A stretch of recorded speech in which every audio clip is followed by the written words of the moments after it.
G'day citizens, welcome to Inforunners. I'm Execute, and I'm joined today by old man hosting himself, Algared. How you doing? Your regular partner in crime is fine. Couple Surviving. minute early, and just so Pete can say we're not late. So that I know, just for you, Pete. Just for you, because Pete was concerned, asking if we were late, so we figured. Wow, hear that? That's big news. Pete said his old chair is in the skip. He must be sitting on a milk crate. Yeah, he's really upgraded. Don't worry. Yeah, we'll see.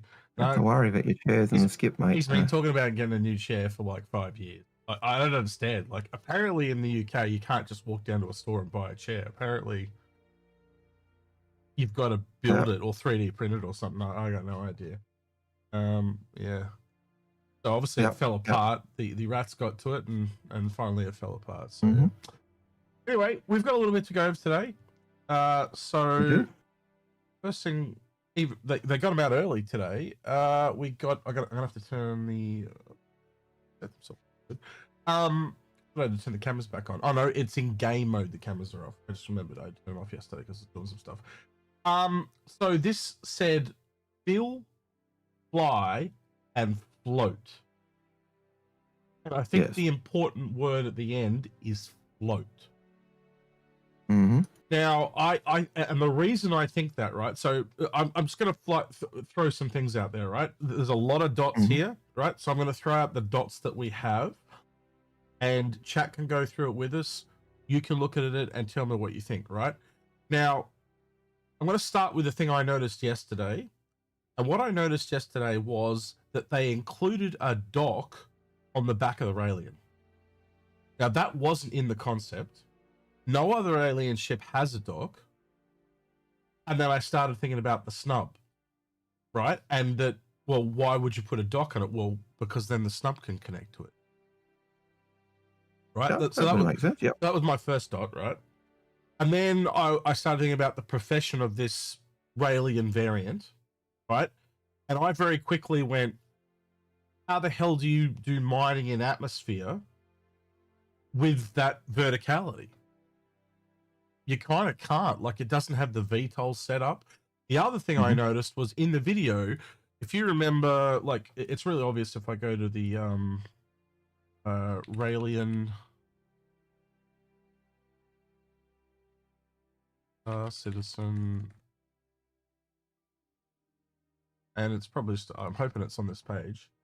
Actually, it's in the pictures too, I just realized. But you look at the engines, it had 4 of them, right? It had these 4 engines. It doesn't have them anymore. It's only got these 2 big ones. These 4 little ones have all been removed. Why would that be? Was my question. And I went, I think it's got something to do with the other variant. Well, just in there, it did, as it was going through that screen, one of the things that does mention is docking collar. Okay, let me think. Maybe I was blind. Right there. Oh shit. Okay, it's always had a docking collar. I never noticed it. Okay, right, cool. I missed that. Okay, I didn't notice it on the thing itself as it's getting around, but I'm looking there going grav lift, docking collar, turret. So I'm going. But if you go back to the video, you'll notice it does not have those 4 thrusters anymore. They are gone. The other thing I will point out is someone else found this on Reddit. Oh, that's the skin. So that's the black one that's in the thing. But this original sneak peek had these fins around the engine, right? There are no fins. Now, you can play it backwards and forwards a little bit here, but there are no fins on the end of this engine. So I believe the person is correct, and that, oh god, I clicked the wrong thing. This sneak peek is actually the variant. It's the variant. Yeah. Right? And what I'm wondering was where it says float, fill, float, fly, is the float got anything to do with how it hovers or something of that nature? And then I started to go, well, if it's floating, then maybe it can be a miner. Because my brain was like, there's no way that, like, well, obviously if you have the starfish and that becomes a part of how it mines, right? So I think mining is now back on the table after I saw that line. Because before that, I was like, there's no way that this thing is hovering in atmosphere. especially now they've removed the 4 thrusters from it. So if it goes like this and somehow hovers and mines, which would be on par with the Saulian, by the way, right? Yeah, I heard the the float line. I'm just thinking it's they're just referencing the way the pilots are floating in their seats, which to me that just seemed true. I'll give you that. To me, that just felt lazy in a sense. Yeah. Like, we can't be bothered to do the graphics for it. It's just more just have the seats kind of. Yeah. That was my initial feeling. It could also have some kind of landing mode or other mode that the ship goes into. But I still think like again, mine I took off the table very, very quickly, right? But maybe it could be on the table. But I still think salvage is the biggest one from what we saw in the files. It's really obvious. Like if you go back to the video here and you see the big turrets, you just change the turrets to salvage arms. Problem solved type of thing. Yep. No, the layout seems almost perfect for a salvage ship, especially when you look at what they did with the Moth. Yeah. And the way the Moth cargo bridge just gets filled, just gets filled up automatically, and you could do that with this. There was some cool suggestions going on the Discord too, because of the way these turrets are so external. Maybe they pop off. Yeah, I think that's going to be a thing until they make a ship that does it. But yeah, again, when I looked at those turrets, and we saw the thing the other week, I thought, that would be ideal for a snub pop off turret. I do like the idea because it makes choice matter, and it's one of the things that Sergio, Chris Roberts always talked about. Player choice matters, and if you've got a ship with your turrets, your ship is got a lot more defense and a lot more offense. Second, you pull your turrets off, you can project your force further, but at that point, the mothership is open to attack. It's weaker. And so you've got that choice. Do we launch our fighters? Do we keep them? So I do like that. But CRG, fix the freaking lighting. Like, even in your video, you're talking about how beautiful the light it is. It's dark as bloody... It's like walking through a house at midnight, stumbling to the toilet or something like that. It's disgusting. Yeah, I know why they do it. Like, it looks very cinematic, and lighting people like to be clever. I don't give a rat's. But at the end of the day, it doesn't become... It gets old. And let's be honest, there's other ships they've done this in too, like the Corsair is a really good example. And it's just become really long in the tooth because the areas are too dark. You don't want to use them. How many ships do you have to walk through? And just so you can see, you have to turn your light on your suit. Yeah. Because the ship is so freaking dark. It is annoying as... Yeah, it's okay. I'm ranting. I'm sorry. No, that's right. But it's basic stuff. It's stuff that should have been addressed a really long time ago. And I think that's a part of the frustration a lot of people are having now, is because the more, when the game runs badly, people start to think negatively, right? So they go through all the things and they kind of realize we've been sitting here for like up to 15 years almost, and things are the same. It's like, why haven't they learned this shit? It's like really basic level shit, and they are learning. But they're learning now stuff that we learned 8-9 years ago. In YouTube, Parker says, Nico made a post about the railing lighting. It's the low light mode. Okay, if it's got two modes in your freaking video, CIG, put it on highlight mode so we can see. Like, it blows my mind. Or show us the lighting insane. Modes. And again, show us the lighting mode. This is again, Algared, why you got to reserve judgment until you see it in game. It does say work in progress across the bottom, even though it's only a week away, which I find insane. Yep. But they probably filmed this the week before that, so a lot does happen in 2 weeks. So yeah, I probably did. Yeah, adjust the lighting so that try and make it look more shiny, but you can't see anything. Yeah. Hide the flaws. That's what I'd see them doing if it's a marketing trick. I suppose, like when I saw their video, I actually felt underwhelmed. To me, it didn't match up. Yeah, I did too. For me, it didn't match up with the original pitch. And I remember the concept art, and the concept art seemed lighter and brighter, and made those differences of alien and human habitation feel more. And this just felt meh. So what I did was I went, well, what's my disappointments, and then what's on the paper, you know, like what's the stuff on the paper, and then I stripped it right back to the paper, right?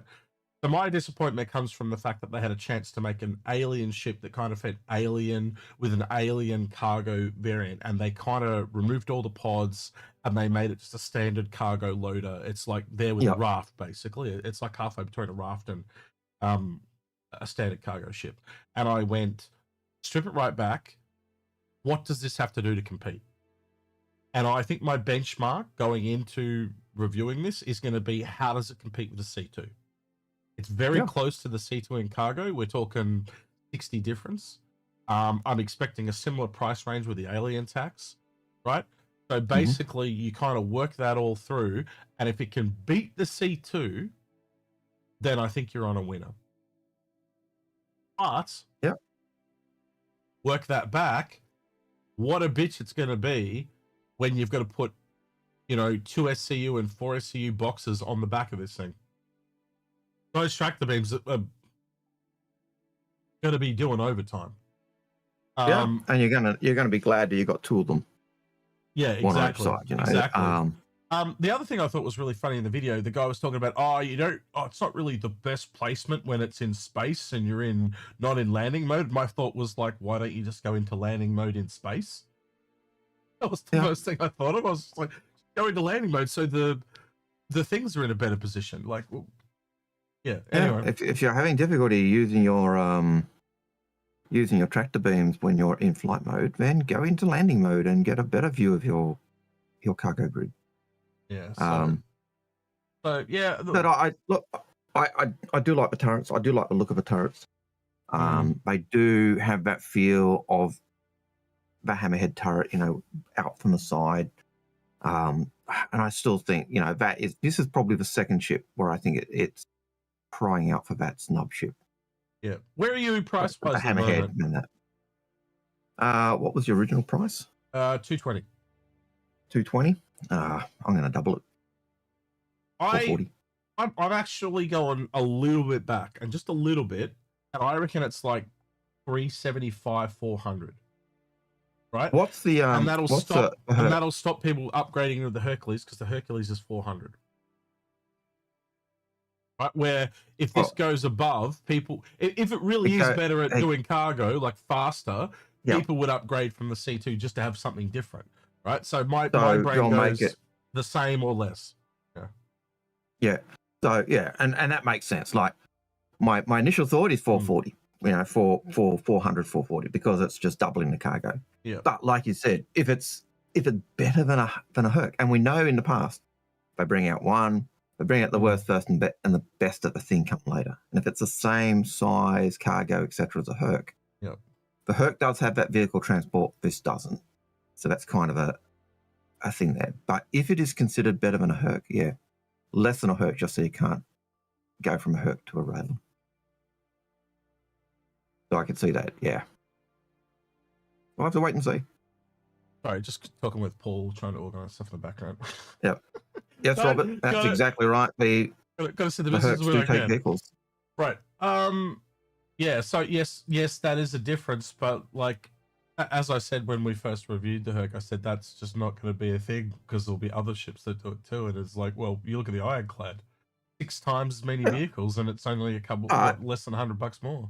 Or $100. Oh, it is. But when we're comparing, and that's true, there are other ships that do vehicles, but when you're comparing the Raylan against the Herc, you've got to take that as a big plus that the Herc has. Yep, but then I can take the big negative that it's got a huge ass ramp, and I've got to do 2 tractor beams to get it in. I'm not arguing that. I'm just pointing out the other yeah. But its main focus is meant to be vehicles, not cargo. And it sucks at it. Right, so this is main focus is cargo. So again, like when you make compromises like that, that's why the C2 has compromises.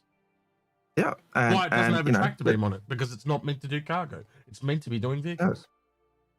And that's where the Herc, that's a negative for the Herc, and a big negative for the Herc. Yep. But when you compare it to this, yes, you've got that. You do have that. The Herc does take vehicles, because it's supposed to. It's kind of, it takes vehicles, but it can take cargo. This is straight cargo. And so I would expect in straight cargo runs, this is better than a Herc. Now, if you want to have a Based on that, if that makes sense. a big bit of a laugh, go down here and just read all the comments on the video, because it's such a bitch fest. It's quite funny. They're all just bitching about how, if the game even runs, if I can even use the cargo elevators to load it, like all this type of stuff. It's like people have just used it as a complete vent session. It's got nothing to do, like they'll say the ship looks great, but the game runs like crap, or so it's just a huge bit session. I did have a quick look before you were here. I was watching the video again to see if I was just being overly critical with my negativity about the darkness and the feeling that it just didn't match up to the original concept. And I did have a look at the comments, and a lot of the comments were also, it's dark. And I can't disagree. It is, your video is selling your ship and saying, building the hype, and it says it's dark. Like, okay, you got beautiful waterfalls. They're dark. They just look like flowing rock. Well, if you actually know how textures work, it's just a scrolling texture. It's just a scrolling texture. It's not even that clever. So what? It's a nice thing. It'll get old fairly young. It doesn't even look good as some of the water in other places in the game, to be honest with you. I'm more concerned with things, because that can be fixed, right? That's just a lighting issue. That's nothing at the end of the day. I'm more fixed with 3D things that are missing, like where are the extra thrusters gone? And I keep coming back because, like, now that we have this, right, and we can put it up against the other one, that's confirmation of a variant to me. That's enough. That's all I need. Well, that finished confirmation of a variant, but I also think that red thruster there at the tip of the wing, I'm assuming it's the tip of the wing, that tells you where the thrusters went. The thrusters are in the wings itself. Now, when you're in landing mode, they're in a weird place as well. No. They were completely deleted from the outside of the ship. Why were they deleted outside of the ship? Because this variant needed space to do whatever it does. So that's why they've been removed from both variants. But those thrusters have been, they were already, they were always there, Algared. They were always at the end of the wings. They were vertical thrusters. So the ship gets pushed up and down like that, right? I know the point you're trying to make, but the point I'm making is they were just deleted. Yep, I know they were deleted. I know the ones you're talking about, the ones that span and gave you your vertical. They were the main thrusters of the ship. They were the main thrusters of the ship, right? And they are gone. Well, they would have been needed for landing mode. I'm pretty sure. If these are at the end of the wings and you go into landing mode and those wings spin to the side. Yeah, but the only thing is these back ones turn up. It's only these ones that turn down. But yeah, I guess you could go into half engines. The point I'm trying to make is they've again made consolidations for a variant. That's what I'm trying to get at. It's the same as the Apollo grew by 20 meters when it was only a 40-meter ship, or 43-meter ship. Yeah, that's right. The concept doesn't always survive, Parker. I agree with that. I would say you're losing a lot of engines though. So did they just put more power into the one on the top and the one on the bottom? You know what I think they've done? Because they've incorporated the engines into the wings itself, into those pillars at the back. Yeah. That's why they've got rid of them. And those pillars kind of feel like if I'm thinking about another ship that does something similar, it'd be the closest I can think of is Redeemer with the scissors. Well, that's just my, as I'm thinking about it. And because you've got the engines now behind those great big shieldy armor plates, if I recall correctly, you don't need those engine nacelles. No, I don't agree with you on that. That's fine. they've probably just put more engines into it. That they would have done some workaround, but the point is, Mhm. like think about the look as well. It would have had a certain trail Yep. to it as it flew along. That's all changed. So I don't know. We'll never know, right? But the point is, I'd be willing to bet money. Why are they gone? Mhm. The variant. It's got something to do with the variant. It's the same thing. Compromises made to the Apollo to make the Hercules, the Hermes a thing, right? And I have to assume it's the same thing. Now I don't know what the variant is 100%. I don't think anyone can kind of say that. All we know is it's industrial, right? So that really puts it down to, you know, refining's got to be a thing, refueling's on the cards, and then I guess you've got mining and salvage. I think that kind of would be the 4 safe bets. Up until I heard that float comment, I would have ruled out mining completely. But maybe it has some kind of special mode that it can go into, or something they've worked out. I don't know. And I'm going to say, start the bot. Bot's already up. Okay, Ben, the bot is not working, I don't believe. It didn't respond. Hang on. It is up. Yeah, it's up now. Right. I did it all, but it just didn't take. Anyway, it's up now. It didn't take. Yep. Really. But yeah, I don't know. We'll have to wait and see. I still also think there's a snub, but again, doesn't mean the snub isn't necessarily Cyan. It could be one of the other races as well. We'll have to wait and see. Again, look, we've only got like it's on Wednesday in the up over, which is that means it'll be the 16th or the 18th for me and you. So we've got less than a week to go. And that's the first day. Now, do they do the videos before then or on the day? You know what I mean? So either way, we've got less than a week to go, basically, to find out what this is going to be. And you can pretty much confirm they're going to do a video akin to this next week for whatever the variant is in the snub. Like it's a foregone conclusion at this stage. I don't know. I almost want to do a poll, right? But I don't know how to do it. It's not what you think it is. It's more like what you want it to be. More like what's more of interest to you. Because honestly, I kind of sit here and go salvage, mining, and all the other ones I listed, and I kind of go, I don't care which one it is. Like, there's just other ships that I have that do it better anyway. So, like, if it's salvage, well, then I'll just keep the reclaimer. You know, if it's mining, I've got an Orion or an Arastra. Or, you know what I mean? I got better, and it's the same thing again with the rest of them. You know, and the other thing is like this ship doesn't feel alien anymore. Like it's the change the way the cargo works on the Raelian, so it's just a human cargo system. The way it worked before had this unique appeal to me, and it's just completely gone. I get the sense of what we've done with the Raelin. Yeah. In terms of making it more universal, but in terms of cargo, because it just makes it easier for them. I can see the logic of this alien ship that's being made for a human market. It's a joint human-alien market, adopting the human cargo system. So I get that. But yeah, it does feel a bit flat. And what do we got? Salvage.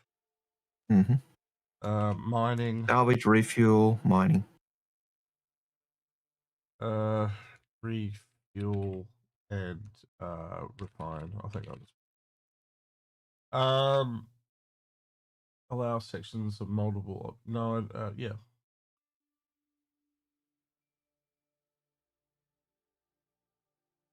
All.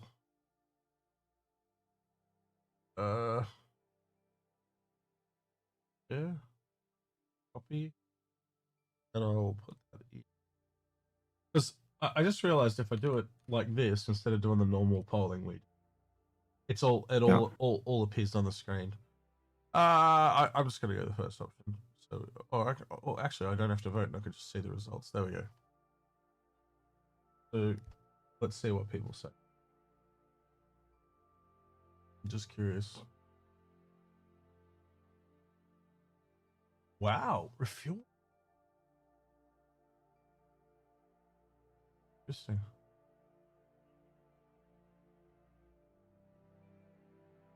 All right, that's not what I kind of expected, but mining's got a fairly large take. Okay, which is what I expected. Gonna have to have some kind of mode to pull off that mining, but maybe it does. Maybe that's the float reference.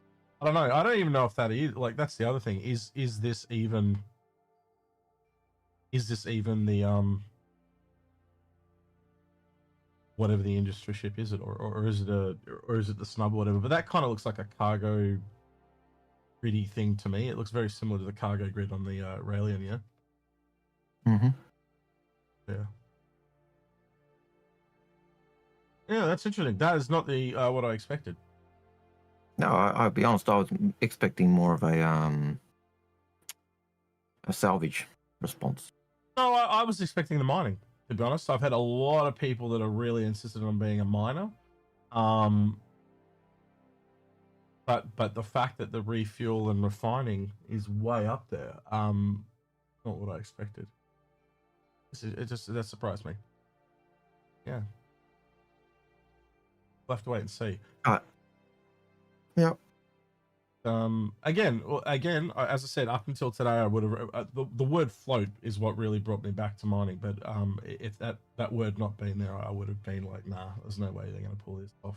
How the hell do you float in that thing? Unless it's a miner that can only land. It has to land to do its mining. But yeah, we'll have to wait and see. Oh, you can mine in space. Yeah, in space, no one can hear you mine. But again, a ship of that size is what, roughly in mole moth territory. You know, not much. You know, a little bit bigger than those. It was originally a medium until it probably grew a little bit. But yeah, it's in that same size territory. So you do the math. It's having someone's lunch, right? But whose lunch is it going to be eating? Is it the moth or the mole? I don't think it's gas mining. I really don't. Like, we just don't have.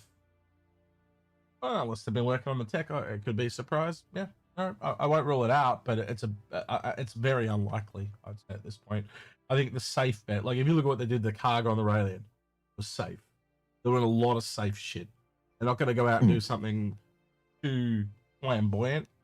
But they kept it super safe. Well, unless that's where they went. This is the ship that got all the cool shit, and the Raelian made compromises. So, I don't know, we'll see next week. But like as I said, like my brain always go these days. I don't know about you, Algared, almost always goes to what they're currently doing, like almost always. So I always thought refueling, refining was at the top. But what comment? I just can't get away from the fill. Now, so when I hear the word fill, right, I almost take that more as a fuel comment. You know, fill, like fill her up. Yep. But the float part is the part that's really fucking with my head. Unless it's just got to do with the, you know how they kind of have that floating tech, and like you said, on the floating chairs and stuff. To me, that the float was just the seats and the way it seems to hover and you know, just because it's anti-grav tech and all the rest of it. Phil. Sorry, hang on. I've got just a comment. Parker just said. It said it can always be the ship we don't see wins. Yes, but look at all the industry ships. Like, unless it's a medical variant, that doesn't fall under industry for me though. Personally, medical's like its own branch. So the only industry ships we have in the game are these ones listed. And technically, I could list it as 4 because I put refining and refueling together, right? But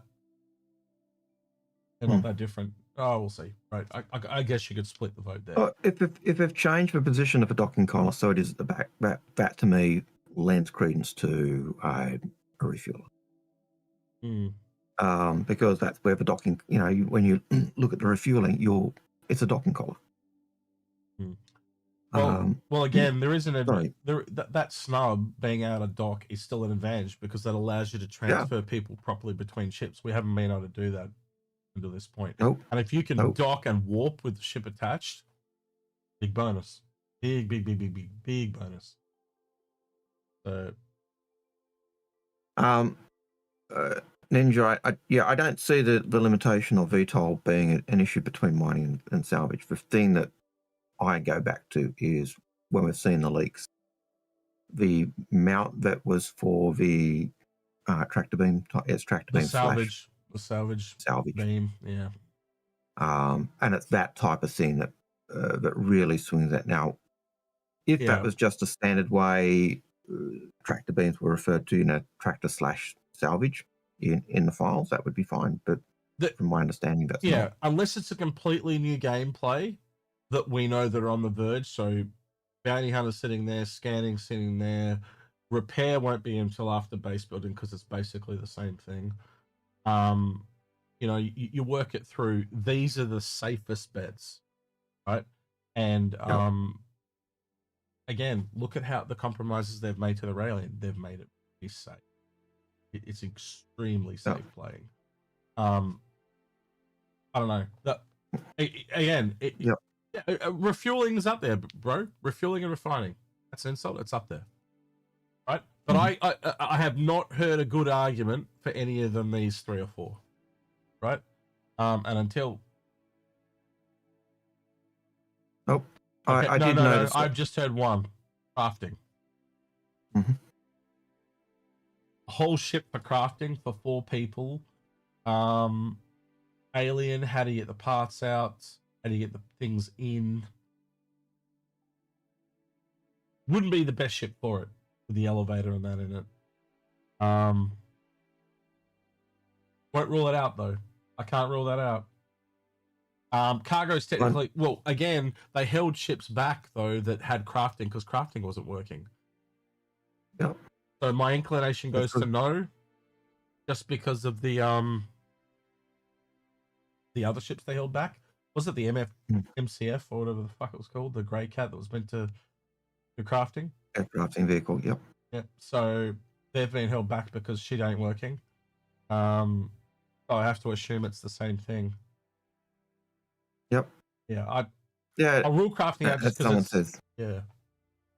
As someone says, I hope I don't release 3 Gattax. Never know. Wakefield put in, or quotes Nico. Nico said, the interior lighting shown in the video is using the auxiliary lighting mode. So it's intentionally quite dark. The default lighting uses a different color palette and is noticeably brighter. What you're saying, Algared, regarding the issue of lighting states, so you're saying they're being intentionally silly? Yeah, they've intentionally made it in the video dark and used the auxiliary lighting. Like, why? It's almost your ad for the ship.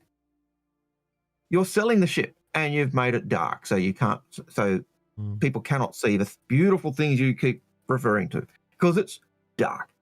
Moronically insane. To me, that's just absolutely nuts. And marketing, or whoever was. Well, take your foot off the pedal a bit, and let's reserve judgment until we see the final lighting. Because I agree with you. It was. I'm just referring to the ad to this video. Like whoever was acting as the director. They're trying to be clever. Drop the ball. And that's what they try to do. They try to be clever. If you try to be clever and cinematic in this, you're an idiot. Yep, that's basically it. You make mistakes when you're I'm sorry. trying to be clever. Yeah. You got to have someone there to tell you you're being stupid, and that often isn't the case. I'm telling them they're being stupid, moronically stupid. And I'm sorry, Nicole, you have to come in and say, oh, yeah, we've actually got this state and we're using auxiliary power. Show us the 2 different modes of power. Say, hey, look, we've got 2 different modes. This is the standard auxiliary power when the lights are off before you power up. This is the normal mode. But no, we just get dark and dingy like a dungeon. Yeah. I that was probably, and I think about that's probably the one thing that really made me feel underwhelmed by that video. I went, yeah, so what? All I don't right. care. All right. You can tell Algared's venting. He really lets it out. Right. Here, Alex has a question. He says, do you think the Raelian animation will be detrimental to gameplay? And then he's got in brackets, locking players into a fixed position while animation plays, such as extending into the ship. So are the animations too lengthy and they're going to stuff you up because someone could shoot at you against while you're floating or whatever? I think that's part of the course if you're in a floating seating ship, basically, in my opinion. Yeah, but you got great big armor plates. Yeah. Right. What do you say to that one, Algared? Part of the course? That's kind of where my brain goes. I think it's a fair cop. It depends on how long they make the module. Like does getting in and out of your seat, the animation for moving into your seat, does that take, or moving to the cockpit of an Aurora? They all take time. And we've seen them speed so those if it's up. the same time, then there's no issue. We've seen them speed them up in the past, yeah. Yep. So if time for you to get into your seat or whatever is the same as on other ships, then no, it's not a problem. But it could be. All right, we've only got I don't know how many questions. Oh shit! I just deleted. Fuck's sake. Here, Alex has another question.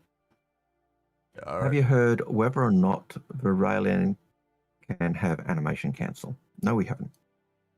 But it's related to that one, and I think I wouldn't imagine it would. I don't know why you. it's obviously some issue for Hiralex. I don't know why he's held up on it, but he is definitely held up on it for some reason. I can see why, because the animation to getting something can cause, it's like playing MMOs with was it Daok? I think it was Daok. When you were climbing a ladder, you were absolutely prone, and you start the animation of climbing, but then you could get shot, and you couldn't kind of get yourself out. It was one of those types of games.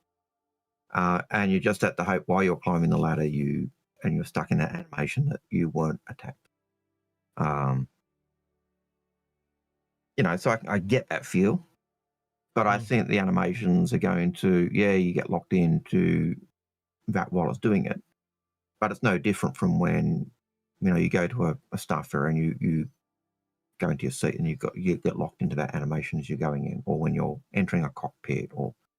So, Book 2005 says the variant could be a generalist, whatever that would mean. Well, they've stated that it's an industrial. So that doesn't really quite cover a generalist because it's medical and crafting. So they would have just called it a generalist. They wouldn't have called it industrial in my book. Yep. Yep. We've got about 10 questions left, so if you want to get them in. That's it. Inkusune says, if the Raelian variant is in fact a mining ship, it would be the first large mining ship put into game, leapfrogging the Arastra. Should Arastra owners be upset in this case? I don't think it is. They've listed it as a medium. And the other weird thing you got to look at is it's a very vertical based ship. So when I go look up the measurements, I think we're going to really have to look at its size when it's kind of landed, and compare it like landed wise. Right. Is the footprint of a ship fairly small, but it does a height make it have to go to a different hangar size? So it's those types of things. But look, isn't the Arastra also refining from memory? Yes. Or is it just straight mining? It's got two large refineries on it, same as the Galaxy. If this is mining and it doesn't have a refinery, no, it doesn't. No difference at all. But we'll have to wait and see. I don't want to set you off again, but notice how well lit it's in these concepts. Yeah, I know. What did I say? The lighting in the concept was so much better than what we see in the video, and things in the concept just to me stood out as being so much better. But hey, I know things change in concept, but it did feel for me, nah. And I've got one. I was looking forward to it. I like the idea of an alien/human. So I would say, just looking at the component size, it's predominantly a medium, and they did list it as a medium cargo in the video. So I'd probably say And it's more Connie sized than yeah. Caterpillar Hercules size. Now, Stan Groper had a question, which I think is very relevant considering this is a medium ship, with the amount of cargo it does. With the configuration of attractor turrets being able to access that cargo grid really well, can you see people upgrading from a hull B to a Raylan? Yep. Can. If it makes loading cargo easier, cargo ship to cargo ship, it'll be a better option. Obviously, the crew count goes up though. You get an extra 2 people, so 2 more mouths to feed. But you can always earn back down to a B. You know. Yeah. So well, you could still use that with just 2 people. You know, you don't need to have all your turrets manned. You don't need to have both your tractors manned. You lose functionality, but my point. You lose functionality, but yeah. Point stands. Easy to earn down that is. Yeah. Look, I have to really reserve judgment until I can get my hands on that type of thing. And I think once we all can get our hands on it and start pulling it apart and seeing the pros and the cons and stuff like that, there's probably going to be some really nice things about it. There's obviously going to be some pretty bad things about it. Alien ships have typically made compromises. Yeah, it's usually me who's doing that to you, saying, let's look at the ship when you're going, getting frustrated. Today, it's you doing it to me. And it's right. I have no doubt when we see it in game, it's going to be a totally different kettle of fish. But at the moment, even just the way the cargo pods work, like that's I gotta be honest with you. 24 hours ago, Algared, I was just like you were. I was venting like a motherfucker, but I just went, why are they doing this? It's easier. They're streamlining everything. Is it better for the player? Well, yeah, it probably is better for the player. You know, I personally think that they had a really good chance to, like, if they'd done it like we'd suggested with the boxes coming down, but they just removed the boxes pods, not boxes, sorry. They completely removed the pods idea completely and just made it normal cargo containers. I can understand that. It's a system that works. It's not broken. But by the same token, do you really see the Cyan adopting a human cargo loading system? They would have their own. So does that that tells me at some point they're going to have to go back and do a pod-like variant of this anyway. If that's what the Cyan use, right? Yeah. Or if Cyan use triangles, then they'll really need to go back and I think redo that. Clearly, this is a unique ship for the Cyan though, because it is one built for the human market, for a combined human Cyan market. Yeah. So having that compromise of using the human cargo grid makes sense.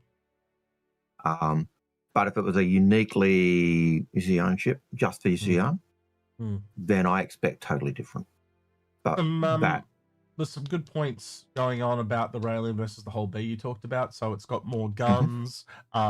It's easier to load than the whole B. And what was the other comment someone said? I read it and I lost it. Shit. It's also got better shields and stuff like that. So it's got better stuff all around. And I tend better to armor plating at the front. Yeah. Well, you've also got the armor plating that goes over the cargo as well. Yeah. Right. So you work it all through. It is just going to be a better ship. Not to mention it's almost going to double the cargo. Oh, it's one of the things that John Crew said. This is a blend. You got the ease of external cargo, yet you get the benefit of the internal shielding. And if you've got the shields up, unlike a hull B where it's easier to rip the cargo off, that makes it harder to get the cargo off if the shields are down or if the shields are up. So it's more secure cargo, better armed, better tractor access. Well, this ain't loading. Yeah. Trying to go to the Hangar link. I was going to say, let's have a look. I'm just wondering if they've got a landed variant of it, so we can get some of the stats on it landed.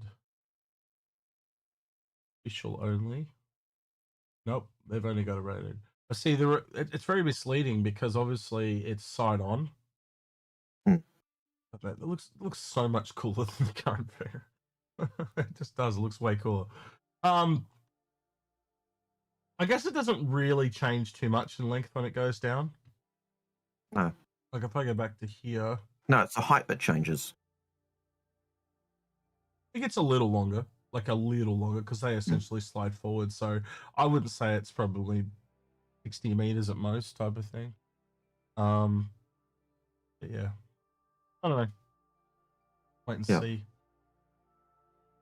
Yeah, usually the figures they give for the length is the maximum length. Well, no. This is for flying. I'm telling you, I talked to Grim and not like it will go forward more when it and it also lower its height technically as well. So yeah. Yeah, I always thought when they give their measurements, they usually, unless they say in flight, they usually give the maximum. Actually, I've seen them give them measurements for landed and non-landed, or as well. So it's inconsistent as shit. Yeah. We'll see where like I'm just noticing talks about price in chat as well. We'll see where it comes out, but like it's definitely no matter what, it's competing around the Hercules. I think it's really obvious. A little bit less cargo, but you load faster. Sounds like a compromise to me to be about the same price. So we'll see. Yep. Yeah. Whole B did double in price, but doesn't mean that this is going to double in price. Yep. They also cut things off the outside of the ship, like the VTOL. Oh, not the VTOL, the 4-engine things. So, and that's a big thing. Like you think about the engine count, and you got the 2 main ones, top and bottom, and then they've cut off 4 on the sides. That's essentially like cutting half the engines off. Because those 4 engines, if you put them together, 2 of them would probably be equal to 1 big one. So that would have been like having 2 more big ones that they've just completely removed. I want to know what the compromise is. Like, is this going to fly heaps worse because they remove the engines? Like, it just put it this way: you're going from 2 engines to 6, or 6 to 2 rather. The maneuverability has to drop. Come on. Oh, like, what did the book say? How many engines did the book give them? No, you can just see it though. You don't need it. You can see it even in this thing. Like it's got these 2 big ones, and then it has 4 little ones that fold out. Well, you've lost the 4 little ones. So think about that. Even if it was just like 2 big ones, right? Or there's redundancy there, because if you lose one of the little ones, you've still got 3 others. But having 4 completely, like you've lost more than you had to start with, more than half. Like, so I just want, like, did they integrate them into the legs? Like how are you getting around that? That's my. So the mystery for me on this ship is not really its function. It's like, how did you compensate for taking off so many bloody engines? Yeah, my initial thought was they put the engines into those wings. Well, yeah, maybe into those pillars. But again, you got to remember when they go backwards, you see them at the angle. Yes, I know when it lands, you lose 2. Unless they've got something like where they come out in the midsection or something like that, which is entirely possible. But if you when you see it fly, you've got the engines are now coming from those wings, not from the. Well, they don't really. Not from those pod nacelles. They don't really show it flying in space at all, from memory, right? There's a few little big armored plates that don't need the sound things. There you go. You got the engines coming up from behind the wings. You just saw it in that little sneak, in that little bit. No, they're the big ones. Yes, you've got the behind these pillars. They're your massive engines. You've got 4 of them. But you've lost those pods that were your VTOLs. Yeah, sure. But they were also part of your main thrust. I think you've missed the entire point of what I'm trying to say. There was 2 big ones and 4 smaller ones. The 4 smaller ones are now completely gone. Yes, I know the smaller ones have gone. They're completely gone. I've not missed that point at all. Well, then you're not making your point clearly, so please make your point clearly. I'm saying that on these big arms there are 4 big engines, not 2. 4 massive, great big engines. Each of those armor-plated arms is an engine. Every one of them. You can see it as it pans out. You mean like the Sulian, right? Yeah. Okay. Okay. I think I see where you're going. Yep. Okay. Each of those great big pillars is a massive engine, and that to me reminds me, like when they're up, that also reminds me of the Redeemer. It's not being blind. It's like Algared and I speak different languages, and I've often got to get him to speak in a way that I understand. That's what the miscommunication is. So as soon as I understand that he's speaking French and I run it through Google Translate, a lot of the time the arguments me and Algared have are just not being on the same page. That's all it is. Now I understand communicating with the same language. Yeah, exactly. Yeah. I said once because he has a very specific way of explaining things, but I don't often understand the way he explains things, right? And Algared, as a teacher, you've got to be able to explain things in different ways so different people understand. And sometimes he just gets, and I'm like, no, I want it in French. I don't want it in Russian. That type of thing. And then he'll pivot slightly, and then I'll hear something slightly different, and then I'll cotton onto what he's saying, and that's what just happened. Right? I now see what he's trying to say, and I actually agree with him. Right? It changes that quickly. But I think that helps explain where those nacelles have gone. Yes. But, agreed. But the question is when it's landed, there's a question there of what's going on. But I do think that these engines, the way we've got them, it's probably the first ship that I've seen that makes me think this is similar to Redeemer. How so? I still don't understand. You said that earlier. I don't quite understand it. So explain what. Well, the Redeemer's got the scissors, right? Mm-hmm. The thrust comes out of those scissors. Mm-hmm. This, you've got the two wings. You've got the armor plates, and the thrust is coming out of those armor plates. Mm-hmm. And when it's in flight mode, and thrusts are up like that, you've got your. Isn't that not very similar in look to the Redeemer?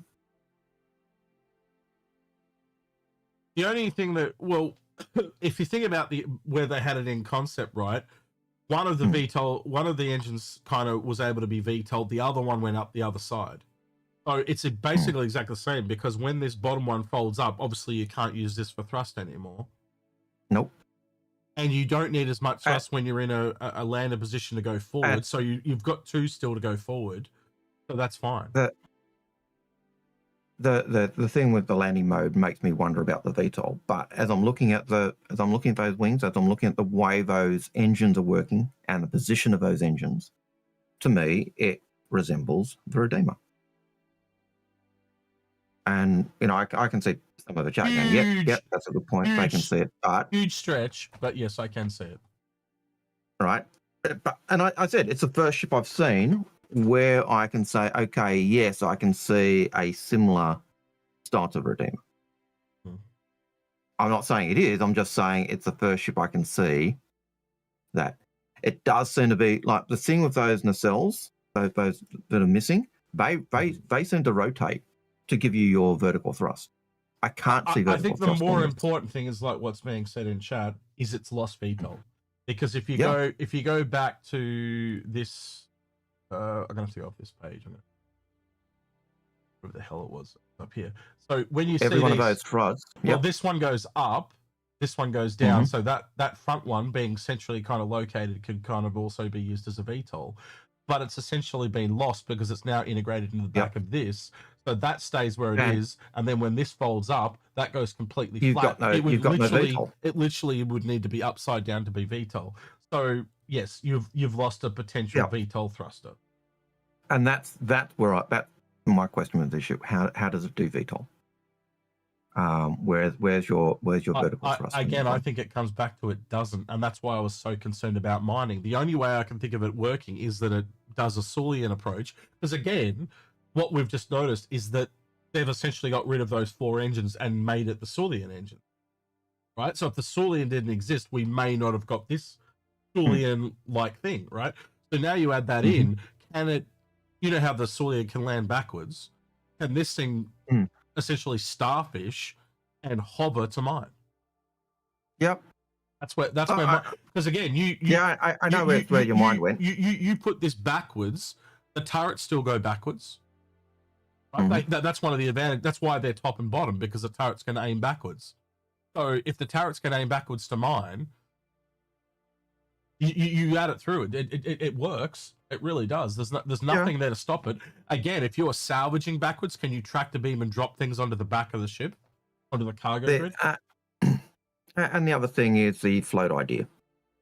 It uses, as you mentioned before, it uses the Xi'an anti-grav tech, and it just floats. Well, there's way more of that in the final than the thing. Like, if you look at the gorilla arms here, they actually are a lot more physicalized. In the thing, they're literally just rings. They're not even connected. They look like they look like suspension. They're meant to look like suspension springs, obviously, but they're just rings. Yeah. I'm going, it looks so shit. I want it like it's so disconnected, but that's just the way they've gone. No, I like the original with the. It felt like. But yeah, I'll have to wait and see. I've got lots of reservations at it. I feel I've got lots of reservations about this at the moment. Well, again, it's an alien ship, right? And we kind of want it to feel alien. Now it just feels high tech. It doesn't feel as alien. Again, look, I'll leave it all till I finally see it because I don't want to get too negative. But again, I think a part of what happens here too, right? As people that speculate a lot, and I know a lot of the people in the audience do the same. We kind of build it up to be this thing, and then when it doesn't hit what our expectations are, it kind of falls flat. So, you know, maybe we need to lower expectations a bit, and that there's a healthy part to that too. Because if your expectations are low, they're never going to be disappointed, are you? So, my thought was this was a ship, like if I go to the interior where we're looking at the human and Xi'an, the human food had their food their food normal layout, and yet the alien kind of had this hydroponics type setup. Now I could just be remembering wrong, but if that was what the original concept had, for what they showed us felt flat in comparison. I think I'm just sitting here looking like, you know how it's all dark and moody, right? I think it hides a lot of these cool lines. Like, see how it's got all these cool lines, and these. I know. Where's all these bright white lights? I don't remember seeing any of these bright white lights in the final thing. Nope. And we want to show you where the power runs. Who cares? But that's the food thing there, isn't it?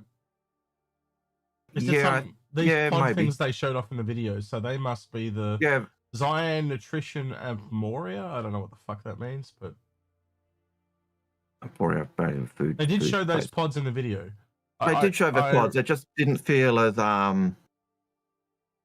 it just didn't feel as the same as in the in that concept images. Now maybe I was just who knows. Anyway, I've got to wait and see. But it is so dark, and there's so much there. But there is a little bit of white light, like these. So there is but that thumbnail is what I'm. Yeah, so look, they do have some white lights. It's just really toned down. But it's so dark. Well, the amount. Here we go. That ironically is the food pods that I was trying to find. Yeah. See, they kind of go up and down and stuff. That's the food pods. I don't know why they go up and down like that. Yeah. Who knows? Anyway, do you wanna... we should move on to another question. Bean to Delphiki says, do you think dark mode is an alien default because they are neurodivergent? No, I just think it was CIG trying to be clever. I cannot unsee that now. Peter said that. Thanks for ruining this shit for me, Pete. He said it's like an Amsterdam toilet with the UV lights. He's not wrong. All the purple light in there is like a UV light. He's not wrong. You know when you go to a nightclub or whatever, they put the UV lights in so you can't shoot up or whatever? Oh, man. Yeah, the aliens are drug users. Put all the UV lights in the ship so the humans do too much drugs. We do UV lights so they can't shoot up. That's what they think of us. They just think we're all drug users. Oh, that's funny. Well, you look at, they probably are. Knuckles says, PQ Knuckles says, do you own Aurelian and would you keep it? I do own Aurelian, I believe. I don't, like, I have to look at a ship when they arrive to decide whether I'm going to keep it. Like, I looked at the Ironclads. I actually had an Ironclad, but I'm probably not going to keep it. I just realized it fills a role that I've already got in another ship, and I can earn down to it and earn it in game. Mhm. Aurelian, I think, will be really. This is my expectation, right? I'm expecting this to Mhm. load a lot quicker than the C2. I think it's going to rapidly be really popular in the game for its size and how quickly it can unload Kogo. But as other things come into the game and other professions become available and people diversify, I think people will move away from the Aurelian. Just because they want to get into something. Well, you might be interested in cargo right now, but I put a new shiny profession there. People are going to jump ship. So The question then would be, which ship would the haulers gravitate to most? And I'd go for the ship that does the most cargo, has the smallest footprint, so you can get it in and out of the standard hangars, and it's easiest to load. Well, the way this is going, if it fills those three, this may then even that will have be the popular. This may even have a smaller footprint than the whole B. You see that's going to be really interesting. So I have to wait and see. But I can already tell you it's not going to be quite as. You got to remember that if you look at the video, it's got multiple stacks of boxes. So now you're going to have to do some logistics. You're going to have to plan what you put up there. It's not going to be as simple as people. When you're just if you're doing multiple runs and delivering cargo to various places to speed up time, you're going to need to work out. All right, this place I'm taking the. And then the missions in the game at the moment, the largest boxes we have is 4 SCU. There is not a way to upgrade them to bigger boxes yet. So when you work all that through, it's the same teething issues that all the other ships have, right? So it'll be so good when you can put multiple small boxes into a big box for one delivery. Yeah, exactly. So 100%. That'll be again, huge bonus. Now and then it becomes that as well. So yeah, I think a lot of people gravitate to it just because it's alien. I can tell you, and I know that's a thing, right? Like, so when the Sulian came out, right, I had a friend that was wanting to buy a ship to get into the game, and I had all the starter ships. I showed him all the starters, and he brought the Zulian because it was just the most interesting to him. It was alien. He liked the effect of it, and I even showed him this video yesterday when this dropped, and he went, because he instantly understood that it was just a bigger Sulian. And he's like, oh yeah, I really like that. So, you got to look at it with different eyes on, right? There will be new people that have never had an alien week. They don't even know the alien exists. No, I don't even know the Sulian exists. In that sense. But you know what I mean. You know what I mean, right? And so it's already looking, even if nothing happened, if no alien sale happened right now, biggest June we've ever had already. They're making $300,000 a day doing nothing. So I guess there's still sales on of the ships that are left over. Still sales on from the ships. There's still there's new people coming. But you add this, a snub, and a variant. Holy shit, that's gonna go through the roof again. Yeah. And you saw what happened with the Prowler utility. Like that. You know, and I was a big taker on the utility at the start, but I've come around to it a fair bit. I didn't like the utility either, and yet I now go, it's a nice ship. No, I just did the cow thing because aliens and cows. Come on, it's real. Come on, that's not a stretch. Oh, Parker. It's just the alien thing. What do aliens do? Take towels and do anal probes. Simple. And if you didn't know, it's true. That's what they say, And if you had Cartman saying, the aliens touched our group sexually. Whatever. I can't get past that line from Independence Day. Used him sexually. If you showed an anal probe, we'd get banned. But showing cows, no problem. Thank you for Gasoline Moth for the subscription with the Prime. Oh, appreciate it. J-Fam, that is so bad. X is milking this. I am. I am. Right, next question. Kasuni's question is the same one we answered.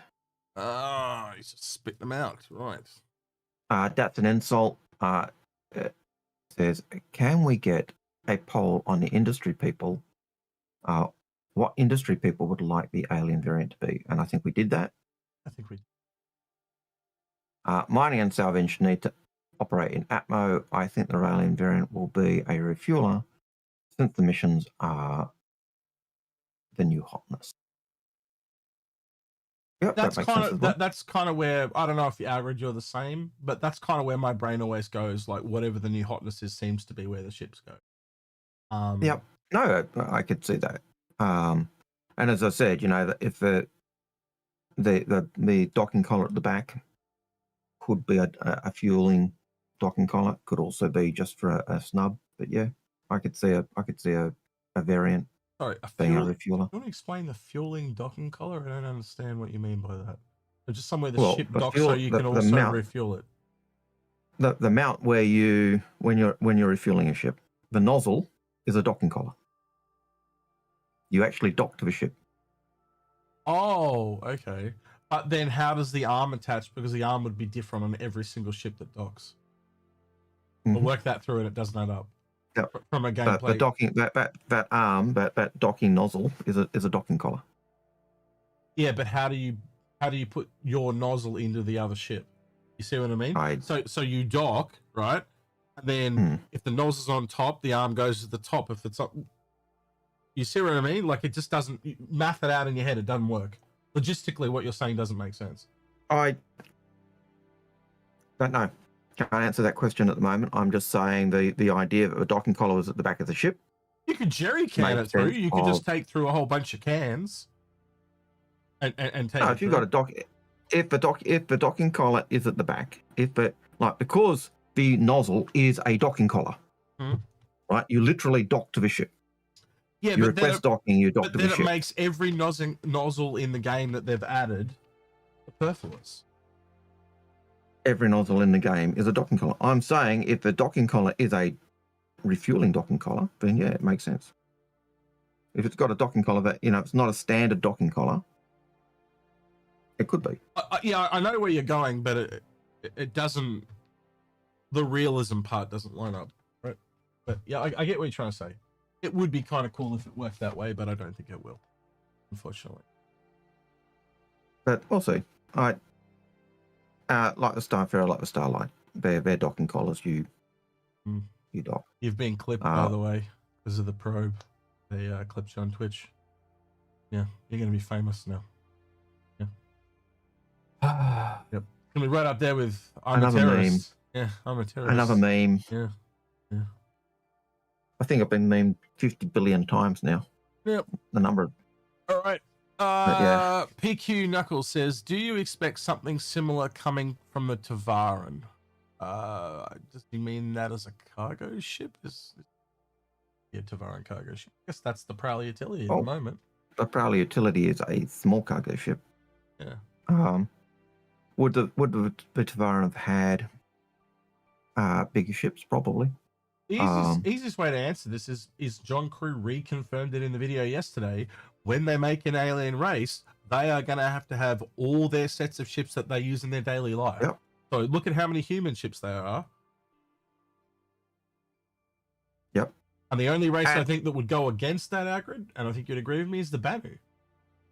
Because the Banu, they've got that. They make really good ships and make a lot less of them because their ships just are really, really good. They just take the bits that they like from everyone else and put them together to make their ships. The other thing with the Tavaran, which probably makes it significantly easier than doing any other race, is the fact that we've conquered them. So even the ones that are living in the enclaves are basically, trying to piece together their culture again, because they decided, no, it doesn't work. Our culture is a waste of time. So they literally tried to destroy everything related to their culture, to the Rajora. The only things that survived were the things that humanity kept as war trophies. We wouldn't let them destroy their temples because, hey, that's evidence that we smashed you. We kept the record, so Tavaran trying to find the Rajora are struggling. They're picking up the pieces. The same with the shipbuilding stuff. They will use majoritively human stuff because most of Ireland are living in So we got Mandy there in chat, UEC space. who's literally said picked up. I'm assuming she's talking about the Aurelian. Picked up the concept and will be an upgrade to my Hermes. That's what I would expect more people to do. I have a ship like the Hermes, the Whole B. Yeah. The jump. Right. I think that's who this is going to appeal to the most. And again, it's all going to come down to when it comes out. People are going to sit there and go and wait for a couple of reviews to say this is an upgrade to this, and this, and people will then jump. Yeah. No, my cup is not big enough. It's annoying. If it was bigger, I wouldn't have to get up to go boil the kettle. That's the problem. It's only 3 cups bigger than a normal cup. I'm going to put 3 cups in it. I'd like it to be at least 5, and then I'd only have to go out, maybe 5 times to the kettle once a day. At the moment, I've still got to go about 8 times. It's annoying.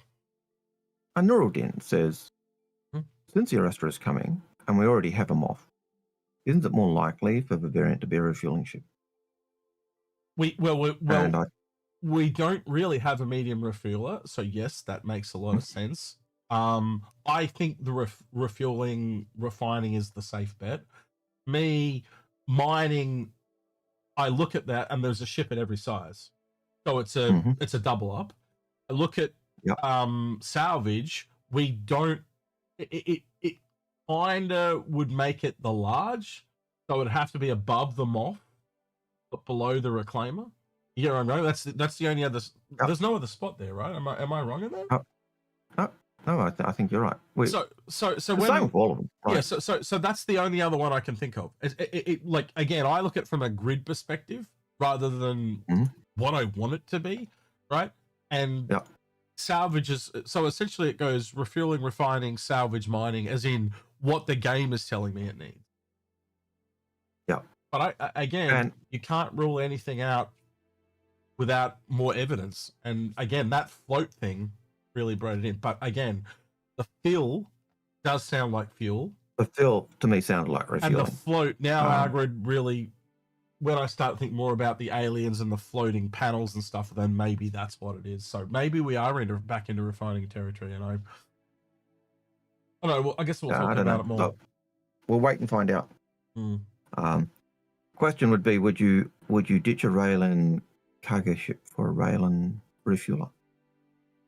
Or would you just have I got the Starfarer, and I'd be I'd prefer the capital, right? So if I've got a capital salvage, as in the Orion, I'll get a capital refueler refinery. That this isn't for me, I don't care if it's alien or not. I don't have. Well, put it this way: I own a Saulian, right? Yeah. But I own all the starters so I can show them off to people. But it never really captured me. I only ever picked up a CCU for this. So that's all I ever did. I got a lot of them because it's going to jump in hopes that it's going to jump price-wise. I don't know what else to say. I don't know what else to say. But, yeah. Letasso Theo says, ditch a Starfarer for a Raylan. Is every ship going to be in its current? Is every ship going to be for everyone? No. Anyway, sorry, you were going to say? Yep, I was going to say, in its current state, yeah. The Starfarer is a mess at the moment. And any ship that comes out where the bits and pieces are working properly is a bonus. But when the Starfarer does get its gold pass and everything's working, or when it gets reworked to make it make sense. Every time. I think that. Keep going. I was going to say I think the Starfarer would, I would hope, trump any of the smaller ships because it is the bigger refueler with the refueling modules and the refinery. I meant to say, so it's the only liquid refinery we've really got at the moment, or one that's really geared for that. I've got to show this now because he just threw down the challenge. So read what that returning chatter says on Twitch, Algared. Mm-hmm. Can you read it out loud, please? Yep. Is that the white light? Yep, that's the one. The one that says I have 4 Raylan upgrades. Yeah, that one. Yeah, that's Immature. small fry compared to X. 1, 2, 3, 4, 5, 6, 7, 8, 9. Yeah. So, yeah. Just on one page. So yeah. They were only $5 each, and I just grabbed them, and I brought them with cash too because I'll probably use one for a giveaway at least, if not 2 for a giveaway. And then I do. People reach out and I just give them to them at cost. Got no problem with that. Because I look into the future a fair bit, and you can, same things with skins and shit like that. Yep. So Wakefield. Yep. It's a question. It's not an alien ship question. That's okay. But he says, I really enjoyed your review of the MSR. I have never had a ship I loved and hated so much at the same time. Well, you're welcome. We're sorry. You're welcome. He says, do you think they will reimagine the ship? And is it more likely when doing data running is released? Well, it's definitely going to have a pass for data running. I think you'd agree with me on that one. We know that they know that there are issues with the ship that the community's brought up. Yeah, I think it'll just be gold passed. But on top of the gold pass, the problem with it is it literally needs other entrances, and X only got one entrance to the ship. So that means that they're going to have to redo the exterior. So they'll do some changes, I think. And if they have said in the past that they do intend to do a change where it'll put an extra entrance in. Yeah, I think the biggest or how.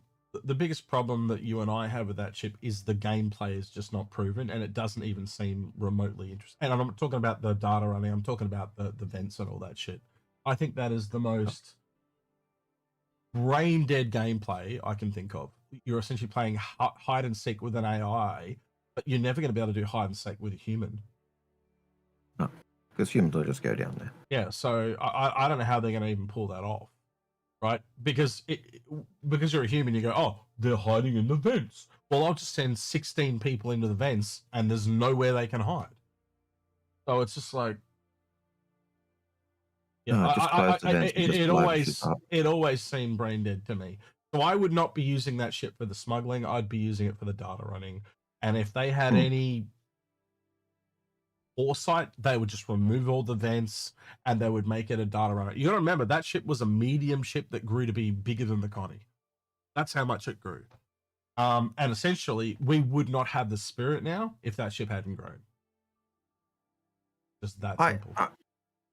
I really do think that they could, if they keep those vents, they've got to give them a use, like not just as a hidey hole, but they've got to give them, extra little storage places where you can literally put cargo, not just force cargo, or put your components and spread the components out. So you've actually got a reason to go there. You turn it into engineering passageways, not just hidey holes. And so that might be a beef with the ship. Yeah, I think Mega Tiger Ninja in chat kind of hits it there. He goes, it's for role play more than anything else. And maybe role play, but again, it just seems real.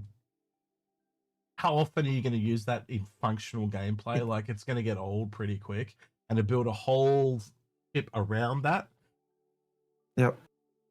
Make an actual hide and seek gameplay. Like, have a function where you can open and close doors. Like, it's a data running ship, so have it so you can hack the doors open and closed, or something like that, right? Look at other games that do hide and seek mechanics. They do have some vents, but wouldn't it have been cool? Like, why was it just vents? Why wasn't there like secret doors between rooms? Why wasn't it like I can go out a vent and outside the ship and come back in at another point? Wouldn't that have been cool? Yeah, that's what I'm saying though. But can you imagine if the vents went outside the ship. So you could go out a vent and then come in a room, like come in the sunroof or something like that, right? Yep. There's just all this stuff that they just all thought internally, but they never thought externally, and I find that really strange. Yep, and I get that. I do also see that there's a certain negativity towards having multiple entrances and exits, and it comes into the. What makes me really aware of that is when you look at the Crucible. Mm-hmm. The Crucible has so many points where you could aggress, because when you're repairing ships, you want to be able to get out and get to them really quickly. The downside is the Crucible has lots of points where you can enter, which means defending the ship from borders is really hard. It's not the more entrance points you have. It's not the only one. The other one I'm thinking of now you mentioned is the Kraken. The Kraken has a shit ton of it. Points. So compared to the Idris, it's going to be a lot harder to defend. Yeah, and it's that's the balance you're going to have. And do I think would I love to see more entrances on the MSA? Yep. Would I love to see the ports working that way? Yep. But then you've got that problem. And then if I've sorry. Take on. Yeah. No, it was just picking that. And if I then use my vents for my component place and it's an access to the ship, so I get access to the ship really quickly and get to my components. Which is not something I necessarily want a random border doing if they can access my ship. So yeah. Anyway. Again, it shows that it's meant to run than fight. Yeah. It's in the name. Yeah, Citizen Ninja says, why would the Raelian design limitations with VTOL make a mining variant less likely than a salvage variant because of in-atmosphere? As soon as you take the Raelian in-atmosphere and go, I now need you to VTOL, well, it's got no VTOL anymore, so the only way it can do it is Starfish. And that just becomes weird. Because if you've ever flown the Saulian, a little weird. So trying to turn the whole ship and keep it hovering with your ass to the ground and you're looking in that direction and you're trying to get close to the ground at the same time, it's going to be a bit weird. Yeah, I always go third person when I'm doing that. Even then, though, the camera on if you flown third person in the Saulian, it's a bit weird because it's weird. It takes a bit of getting used to. You're trying to move that way, but you press the key and it goes down or it goes sideways because it's illogical to the way your brain's wired. So because we've wired ourselves for flying the ship. And it's different when there's a flat surface and you're trying to land, but if it's this bumpy hillside and you're trying to get close to a rock, you see what I mean? Like I can see so many people. It is hard. Yeah. So you want to see the point I'm trying to make? Take out a Saulian and pretend you're mining with it, put it in landing mode, and then try and get close to the rock without exploding. And you'll see very quickly what I'm trying to describe. Because there's no, as Algared said, the VTOL is essentially gone because of the way they've integrated them in to make them like the Saulian. I think that removes mining off the cards for me. It really does. It's too convoluted. But Citizen Ninja does say, but salvage is on the moons too. So salvage happens in Atmos. Okay.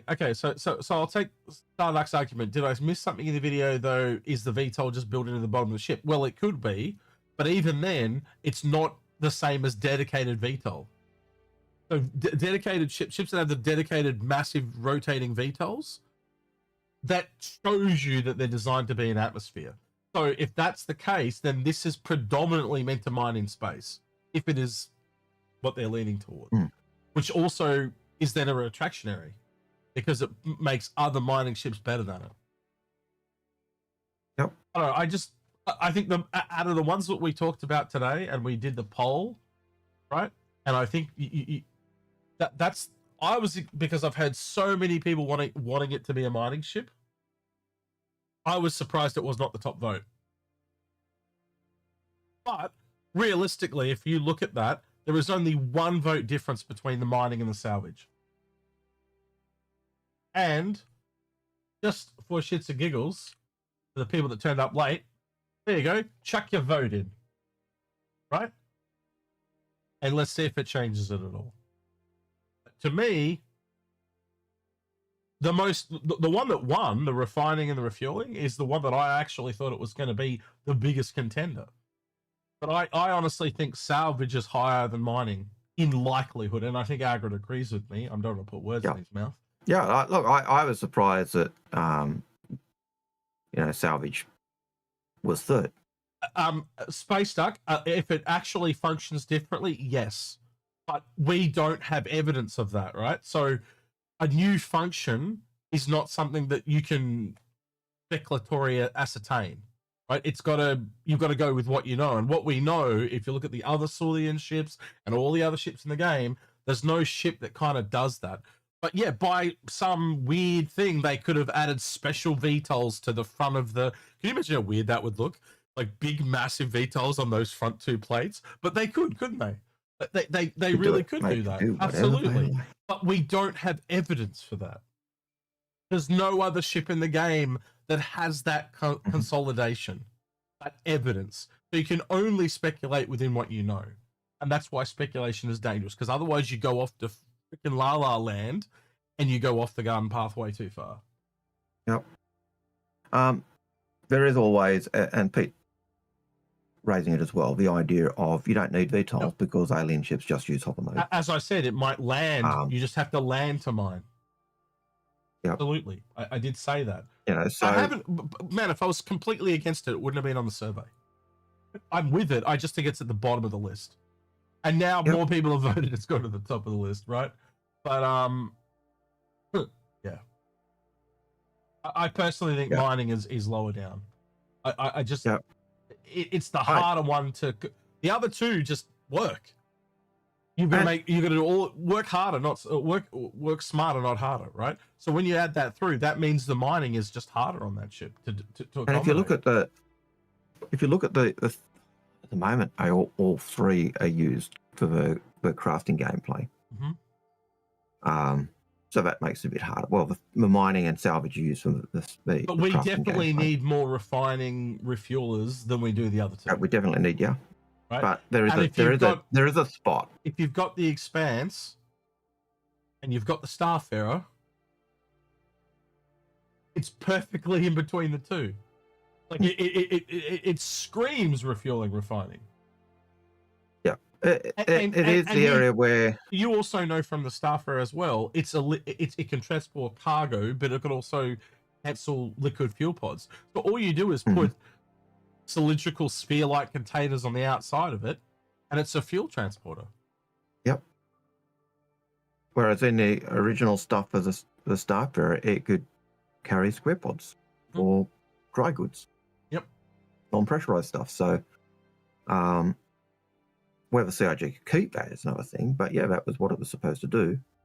And maybe the snub, right? The little snub, if it is designed for this other variant. And I'm trying to think. I've had your idea in the back of my head, right? What you're saying about the docking.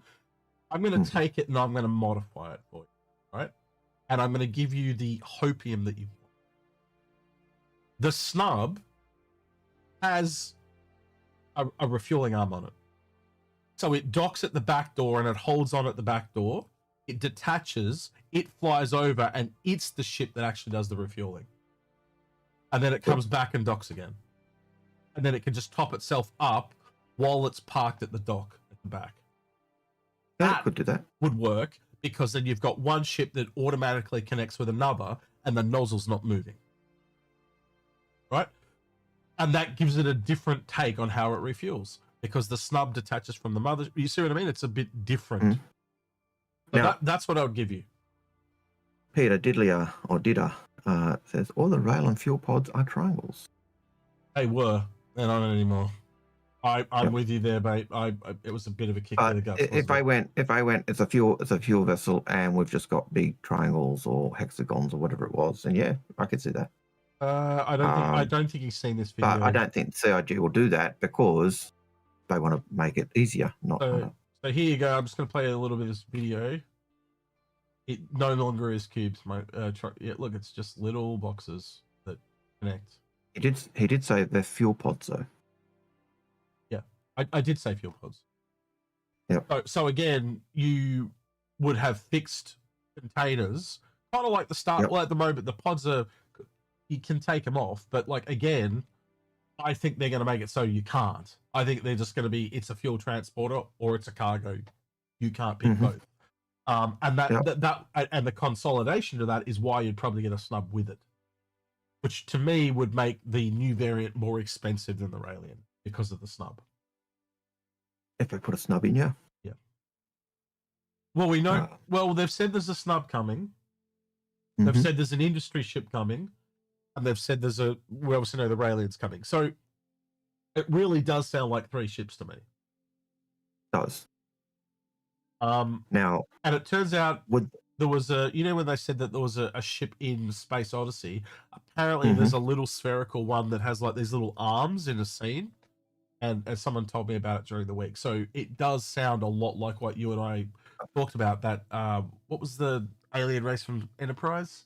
The Suliban? Yeah, the Suliban. It is starting to sound a lot more like something akin to that. This little ship. Oh, we got a raid from Expat. Hey, Expat. Hey, Expat. Come on in. Come on in. We're just talking about the Raelian and what is the shit ship? Answering questions. Yeah. But come on in. You know you're always welcome. If you want to come in. If you're too tired, that's cool. Whatever you want to do. But if you want to chill for a bit. Yeah, you can come in for a short bit, come in for a long bit. It's entirely up to you. Oh, okay. That's okay. 10:30 a.m. Sunday, Algared? Probably not. Okay. Yeah, I can do that. Just talk with Paul, organizing an episode for this week. So, that's all right. I'll do one with you that evening, and I'll try and do one with Paul. Just one for the bank. Right. Next question, Algared, if you would be so kind. Next question is from Pissball Pete says, in the monthly report, they mentioned a rework of an old ship line that isn't the Reclaimer or the Connie series. Can you convince me that it isn't the Cutlass series with its paper-thin walls? Where was this? In the monthly report, he says. Right? In the monthly report. Whereabouts in the monthly report, Pete? Pete, drop in. I want to just tell me on voice. Since you've got the ability over everyone else to do that. Monthly report, this one. I don't remember reading anything in the monthly report about what did you say, not being a Connie and not being a... I just thought it was old ships. I don't remember anything about... What did you say, not being a Connie and not being a Starfarer? Not being a Connie and not being a Reclaimer. All right, well, we might have to go to the next question because it sounds like Pete's not coming in. Hang on, I'll find it and link it to you. All right, he's going to link it to us. All right, well, we'll move on to the next question. We'll come back to that one. Yep. The next question is from Parker. Parker says, would you like the Raelian seats to be the next hover vehicle as much as me? No, I don't like the hover seats at all. Well, I'll be honest, I actually think the Zion would be the best candidate for a hover tank. Yeah, they probably would. Out of like I know we've kind of joked about it and, Origin hover tank and all this type of shit. But if I think it through, yeah, am I wrong on that? Like no, they have a race that is known for their high grade. They've got the best grav tech. The only other one now I think about it would be Consolidated Outland, but I don't really see them doing combat so much. No. Yeah. No, the only other race, the other race that seems to be one that would have that type of tech would be Varan, because they seem to have the hover technology, and they certainly use their they use their prowlers in some battles in the past. But, okay, I've heard people read this comment so many different ways, Pete. I've heard people say it's confirmation of the 600i series being reworked. So the comment is from a bar citizen, it's not from a monthly report. So take all this with a grain of salt, Chinese whispers and all that. Yep. My bad, this is what Pete said. My bad, it was an offhand comment from a bar citizen. CIG staff will push for another ship that is often asked to be reworked that is not the Reclaimer or Connie series of ships in 2027. Well, that could be fucking anything. Yep. Could be the Carrick. fucking Starfarer, fucking Starfarer. Caterpillar, Mustang, whatever. In fact, based on those things of ships that we often say need and must have a rework. Yeah. You asked us to convince you that it's not the Cuddy. The Cuddy. I think that answers the question for you. I don't think the Cuddy's in the worst place. No. Comparable. And that's my point. I think we would have to argue that if we started to do a list of priorities, right? The 600i falls off because it needs other tech, right? Yep. It's got the AI stuff, so it just drops way back. What's the point of putting something in that doesn't do anything? Drops right off, right? The Cuddy, it's functional. There's nothing that really kind of what's wrong with it? There's nothing that's really broken on it. No, it works, right? Drops off. And then you start to look at things like the Starfarer. Well, fuck yeah, that just comes way up in front of those. And I could list 20 other ships that would come up in front of those. The Connie. But I never saw the components don't work. I never saw the comments say anything about it not being a Connie and it not being a... I'd love to know where you got that comment from, because that is different to what I read. Oh, so there's no components in the Cuddy. Well, then the Cuddy will have to be redone at some point. But again, aren't we really all ships need to have components put in at some point. So it's not a rework. You're talking about Gold Pass. That's what you're talking about. There's a big difference between Gold Pass and rework. Rework is like everything. Gold Pass is go in and take out some panels and put in other panels that allow components to make it work. And you clearly look at the other Drake ships, right? So I would say right now, look at the cutter. All the components are in the back area. That's exactly what the Cutlass will be. It'll all be in that back area where the cargo is on the black. It'll just be those same yellow, what do you call them, bar things, Algared, and that's what they'll do. And yeah, maybe the walls have to get a bit thicker or something like that. So we'll see. Yeah. So I would think, based on the fact that the Cuddy's components aren't in yet, that's in exactly the same position as a Connie then. And the Connie needs its Mark 4 or 5 or whatever it is now, because I think it's broken. Hey Grim, come in. You have to sing happy birthday for us. Now you're at apparently he's at a kid's birthday party, so we need him to prove it. You have to come in and start singing like a parrot. But he's not allowed to sing because that'll get us copyrighted. Yeah. You got to change the words, but you got to hum. Yeah, basically. All right, next question, Algared, when you're ready. We have, by the way, about 9 questions. So if you've got a question that you'd like us to deal with or wax lyrical on, feel free to ask it. Don't forget to just put question in your question anywhere, and it will get picked up by our bot. We're about halfway. Otherwise, we go home early. Go back to bed. I'm not going home. I'm already at home, Algared. Aren't you already home? Yeah, Are you at some kind of mystery destination? You haven't let us all know? Yeah, it could be, but no, I'm at home.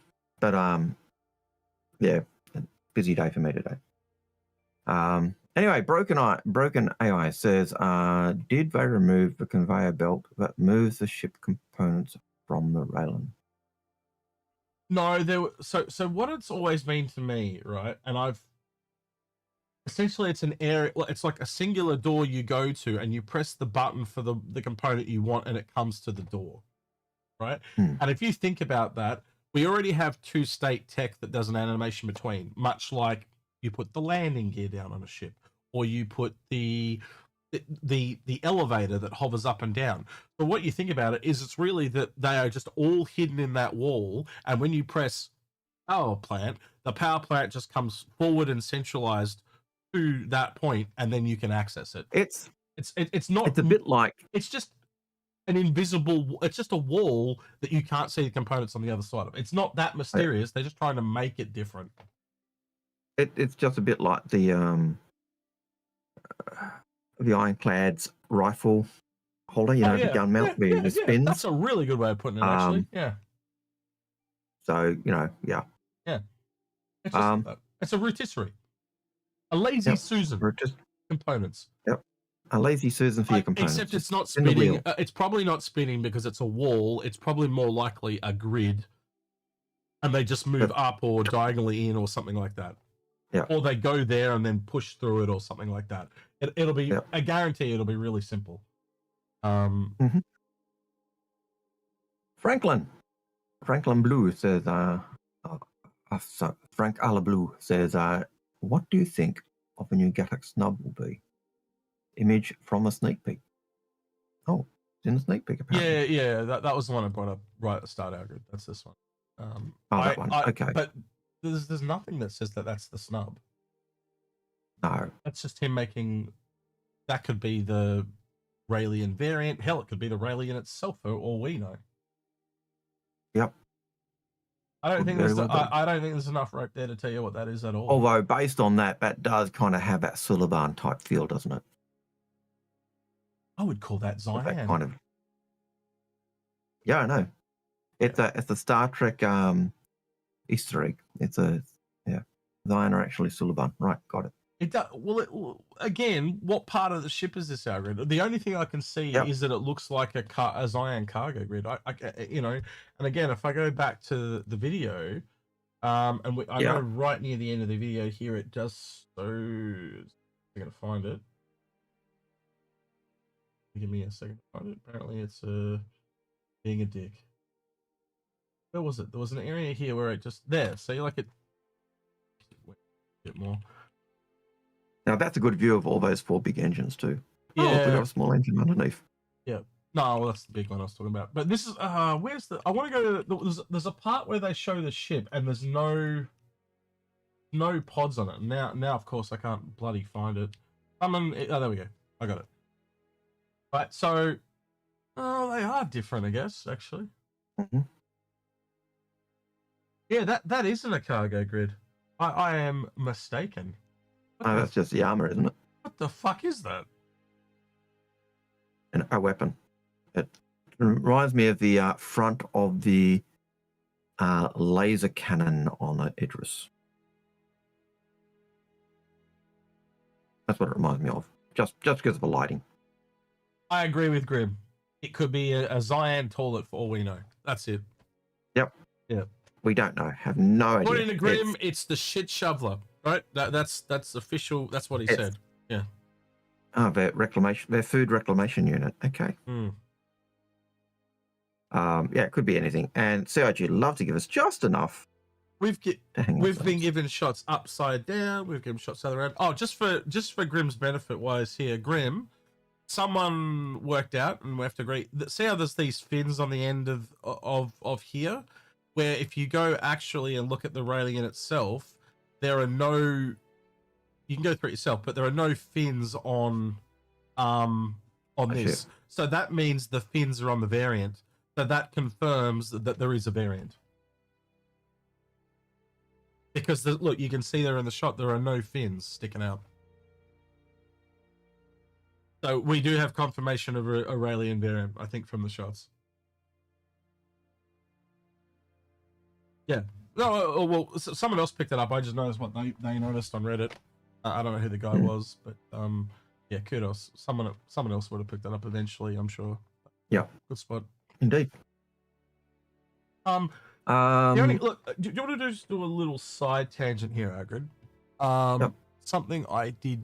Those parts, how far they stick out. Doesn't that look like a Fury? Well, what if they broke off Algared like the gummy shark? So good, wouldn't it?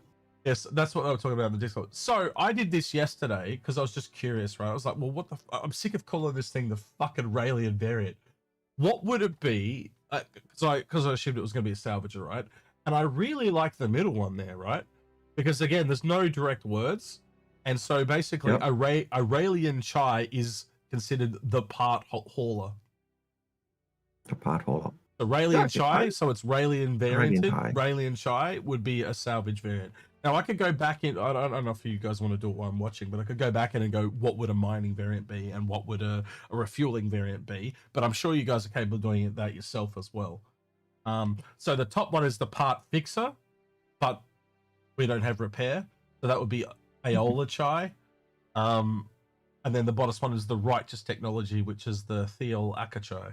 But whatever it is, chai seems to be heavily a part of salvage. Let's just put it that way. So if we see chai come out, or the first thing you hear is chai, then probably a salvager. I though am a massive drinker of chai tea. So I find this acceptable, to say the least. But There you go. I'd be really interested to see what other names. If someone wants to go in and I just did this in Gemini. I know some people don't like AI, but the AI is really good at just accumulating all the information, and instead of sitting there for hours and going through it all, Trying to assert it yourself, it just speeds it covers up. Yeah, it just speeds it up. That's why I use AI so much. And I know some people really hate AI. That if I can use it to speed up what I'm doing, I'm going to do that. So back to what you were doing, Algared. Yep. Herolex had a question. Their question was, does the Aurelian actually have a docking collar? According to the Yeah, it does. original stuff, it does. So yes. Rador 849 says, almost sounds like Wolf 359. Rador 3849 says, what keeps you guys still believing in the project 14 years later? I'll let you take that one first. For me, it's the fact that I always knew that this game would push the limits of what could be done. Just like Wing Commander did. I always loved Wing Commander. I liked the games that Chris made. I knew that this would take time. I didn't think it'd take this much time, but I knew it'd take time. And I can constantly see progress.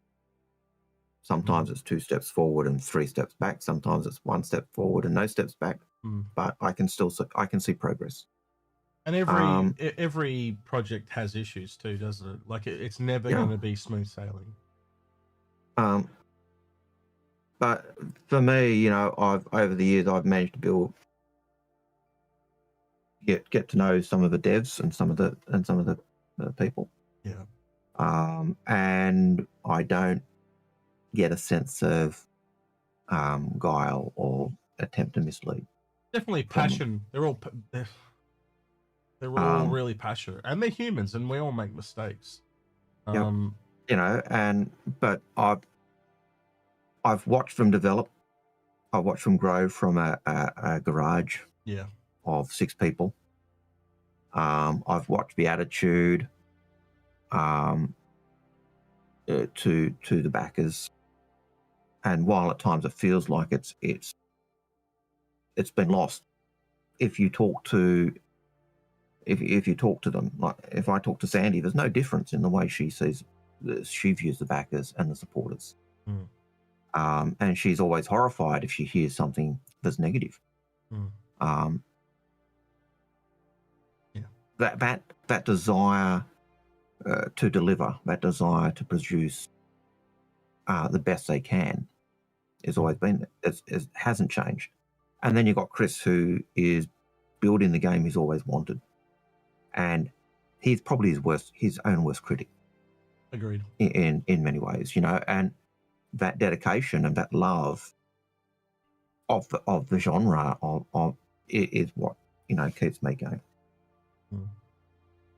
So yeah, look, probably slightly different for you, but yeah. No. It's, in fact, I'd say most of it's exactly the same. I think the only thing I'll add to it is, the bigger a company becomes, the more hooks that are added. There's more moving parts. Or you can look at it in the same way as you look at ships, Algared. Just me and you in a ship, pretty easy to do teamwork backwards and forwards with one person. But as soon as you add more and more people, that teamwork becomes harder and harder. You get different attitudes, different politics, different beliefs, people from different countries. All those type of things start to come in and creep in from real life. Those issues boil over in, and things are going to happen and things are going to go wrong. I would hesitate have anyone tell me a company over 100 people that doesn't have some form of issue. I just think it's unheard of. What's that old saying?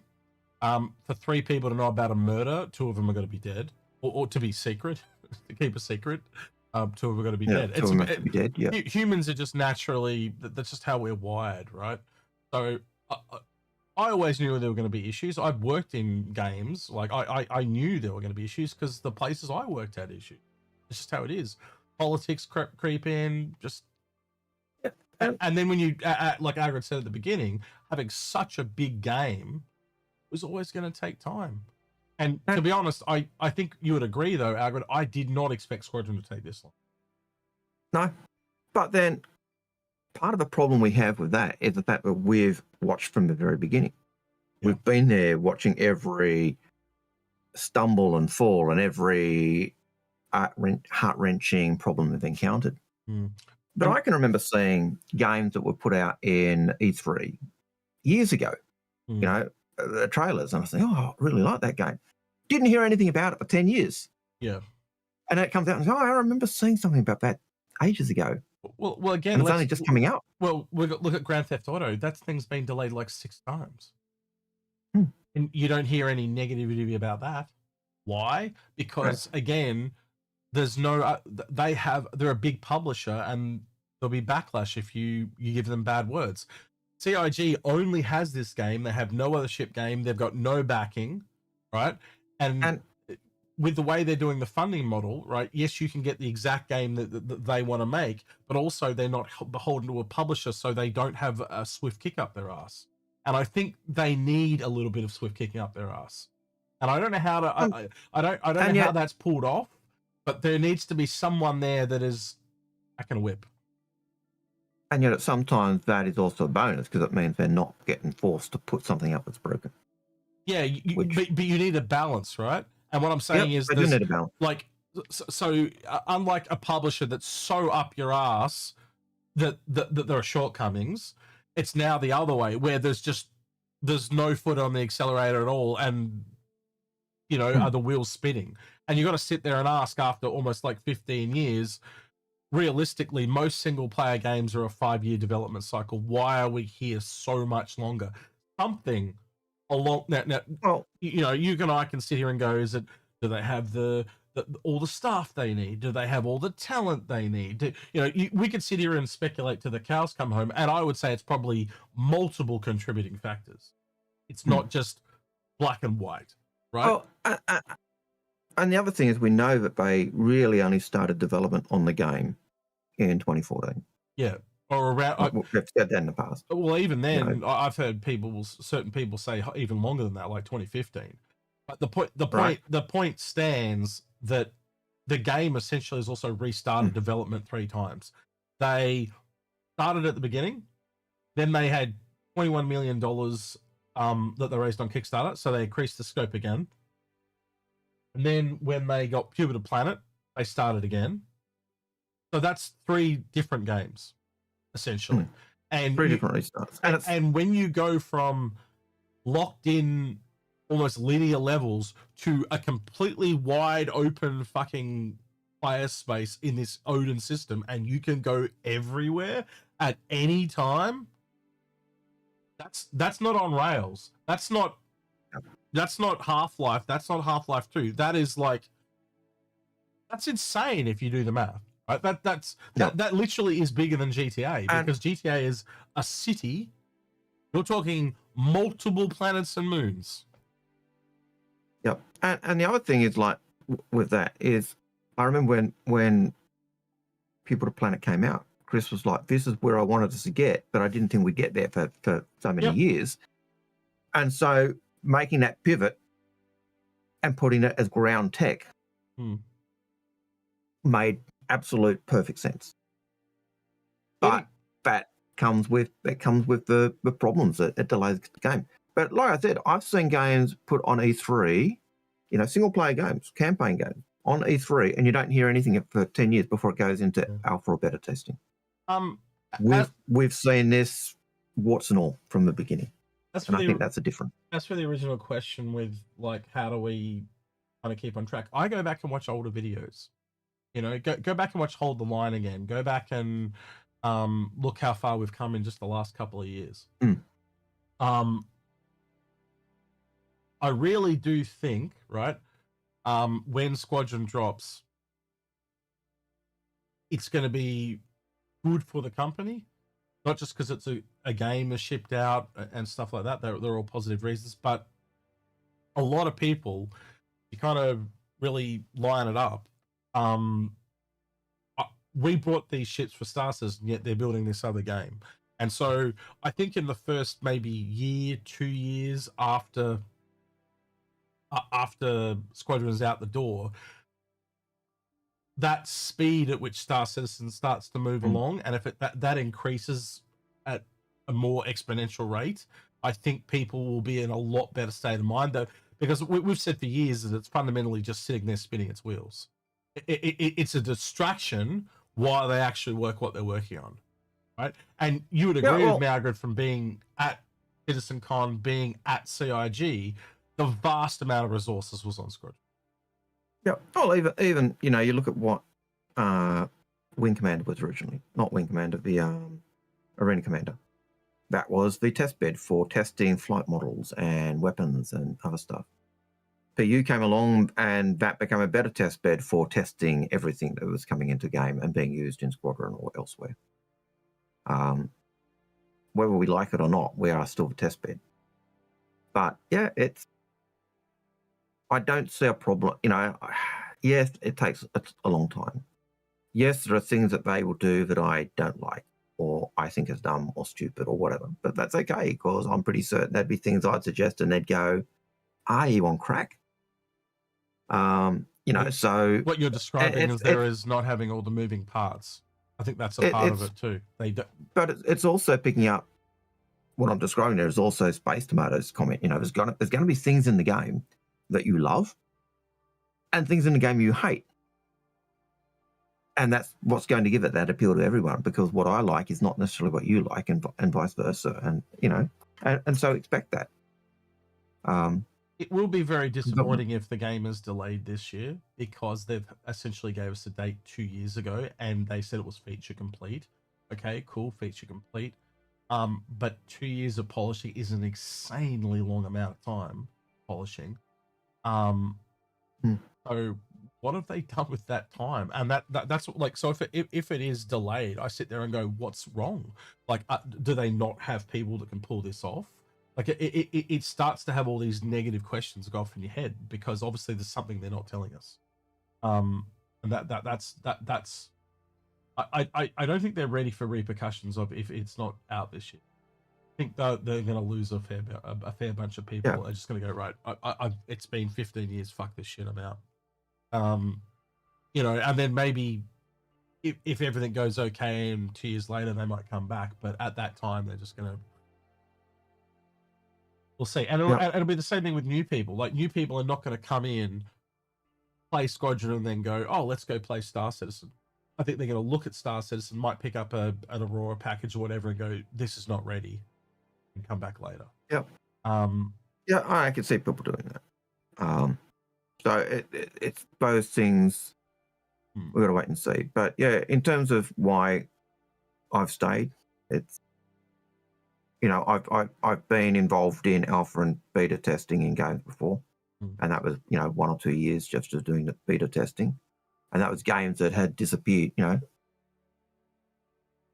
Lord of the Rings I'd heard about ages ago, and then it came out like 10 years later, and then we did the beta testing for a year and a half. I think the other part you would agree with, Algared, was also the promise of a game that was different, like it was more expansive and stuff like that. So.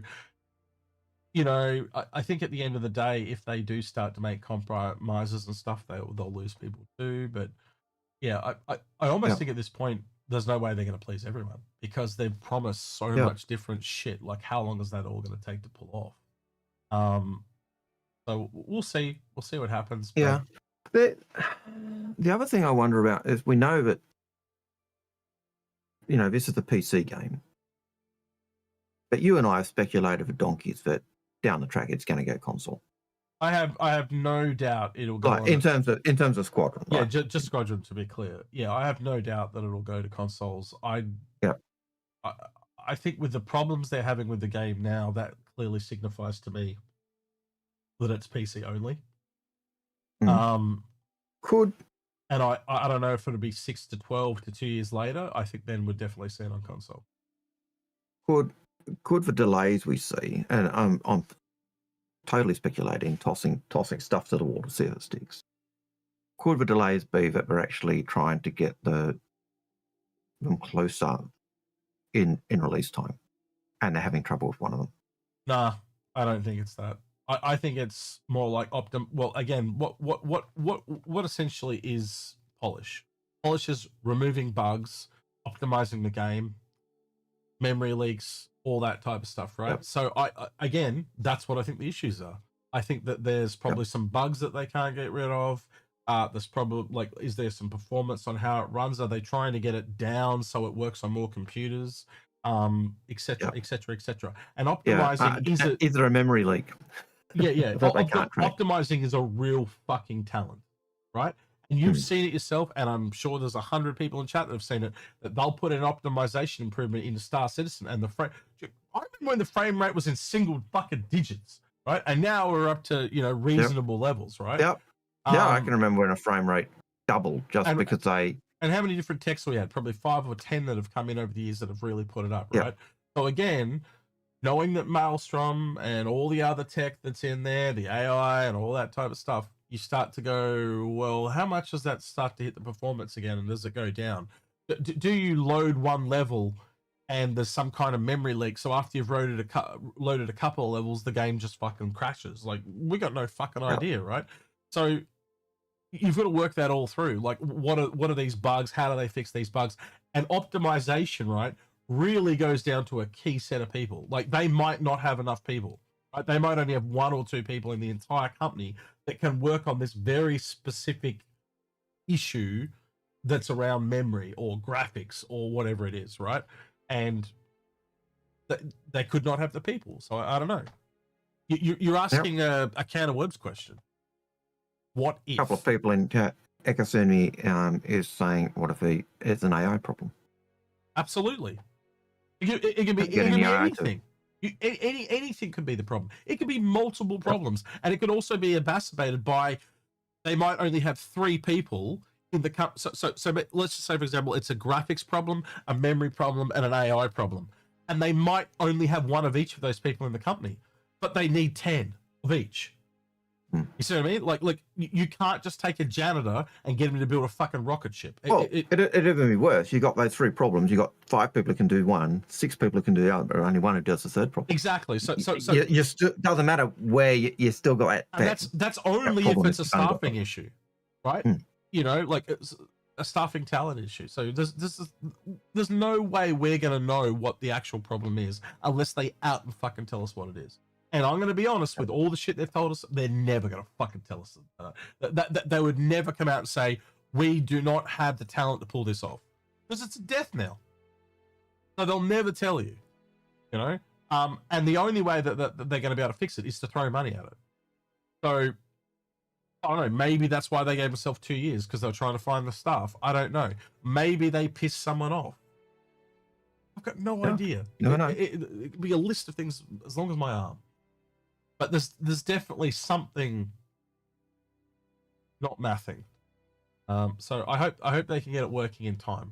Because again, what you and I are hearing are very different to what Paul's been hearing. Paul's hearing delay. But you and I are hearing October. Aim is October. Aim is October. Aim is October. Yeah, and it hasn't changed. Yeah. So I don't distrust what Paul's heard, but I also don't distrust what we've heard. So no, and I think the goal is still, we are aiming for October. Whether they can meet that, that's the problem. Exactly. All right. In Austin, there are 2 positions open in Squadron 42. In Frankfurt, there are 3. In Manchester, there are 44 positions, and in Montreal, there are 10. What are the positions in Manchester that are open? Well, all right. If you're on the page, why wouldn't you look them up yourself? We're asking us to look it up for you when you're already there, you lazy fuck. All right. Role: audio programmers, creature artist, environment artist, game designer, gameplay capture artist, gameplay programmer, junior digital marketing specialist, junior environment artist, lead gameplay animation programmer, one lead gameplay programmer. Are these specifically for Squadron, Algared, or are these both? These are just positions that are available in Manchester. Yeah, that doesn't mean it's just for Squadron, because I was going to say Creature Creator, I instantly went to Star Citizen. But that gives you an idea. Like, Yeah. they've got 44 positions available in Manchester. Yeah, that just means they're expanding. You know, that. Yep. But that, 10 positions available in Montreal. Live in Montreal, want a job? Oh man, I don't know if I could work at CRG. I don't think I can get along with others anymore. I think I've been on my own too long. Yep. I used to love sitting down and just stewing ideas. You know when we sit down and we speculate on ships, that is the closest thing that I do to what I used to do, and just really cool ideas that come out. But there was always a money guy that would walk into the room and go, "No, I can't do that." I wanted to bitch like, I wanted to bitch like the fuck out of him. Because you'd have these really cool ideas, or you'd have, you'd work with a programmer and you'd do this really cool art or whatever, like an art, you'd have a designer, an artist, and a programmer, and they'd do something really, really cool. Another programmer would come along and just that code out, and it wouldn't work anymore because it was inefficient for him to work through your code to get to the other side. And I was just said politics. So I sit there looking at my own experiences, and I can only imagine what it's like at CIG. I've got no idea. Maybe they all get on like on a fucking house on fire, But Team A might get on really, really well. Team B might be a fucking nightmare. And does Team B work with A really well? Well, I don't know. You don't know the politics, but I guarantee you there's fucking politics. If there's people, there's politics. It's just happens. Yep. So I don't know. I hope they have people there that are really good at getting them to communicate with each other and stuff. But history shows that they're not good at communication. So why would they be good at communicating with each? I don't know. Yep. Hope I'm wrong. Hope I'm dead fucking wrong. 59 positions available in CIG across their 4 studios. So they're still recruiting. They're still after staff. Do they have? They are. Do they have one for wig model? For what model? Wig model. I'm just looking for one for you to apply for. Yeah, can you apply for a wig model? You're a bastard. But that one looked like a sick idea. Right. Okay, moving on. Mr. Hysteric says, what is our opinion on the Raelian getting 2 times size 3 shields? Seems like a lot. It is a blockade runner. It's always come off as a blockade runner. That just reinforces it's a blockade runner, doesn't it? The armor plating on the front. They also up the guns on the pilot as well, so Yep, lots of guns with the pilot, turret guns. You've got if you don't have armor plating, you've got plating for your cargo. If you don't have people in those turret guns too, you've got no way to shoot backwards. Yep. So it really does have that, and the time it takes to load the cargo. I really think you really do need people on this. It'll take you forever if you're solo. Probably 3. I don't think I'll go below 3 because of the 2 turret guns. Yeah, 3 for turret guns. 2 if you just want to be able to load and unload quickly. Yeah, and obviously if you're in a fight, you're probably going to have your co-pilot drop out and do engineering. Then you're going to have your pilot, and then you have your 2 gunners. So you can lose your engineer, but you ain't going to be recovering. Yeah. 100%. Okay, next. Just for patches in space, just put question in your question, bro, and it'll come through to our bot, and we just go through the list and answer it all. So if you have a question, patches, just put question in it, like what Nightbot says there on Twitch. Yep. Franklin Blue says, is the Raelin or the Hull B better for cargo holding? In pollen collection missions, does the Hull B take the lead? Yes. In pollen collection missions, the Hull B takes the lead. Yeah. Hiralex. I was just going to say, as until we have the Raelian in game, we can't really, can we? Yeah. Yeah, and for pollen collection, yes, the B will win. Heralex. Hang on, real quickly. Would you say the Hermes is a blockade runner?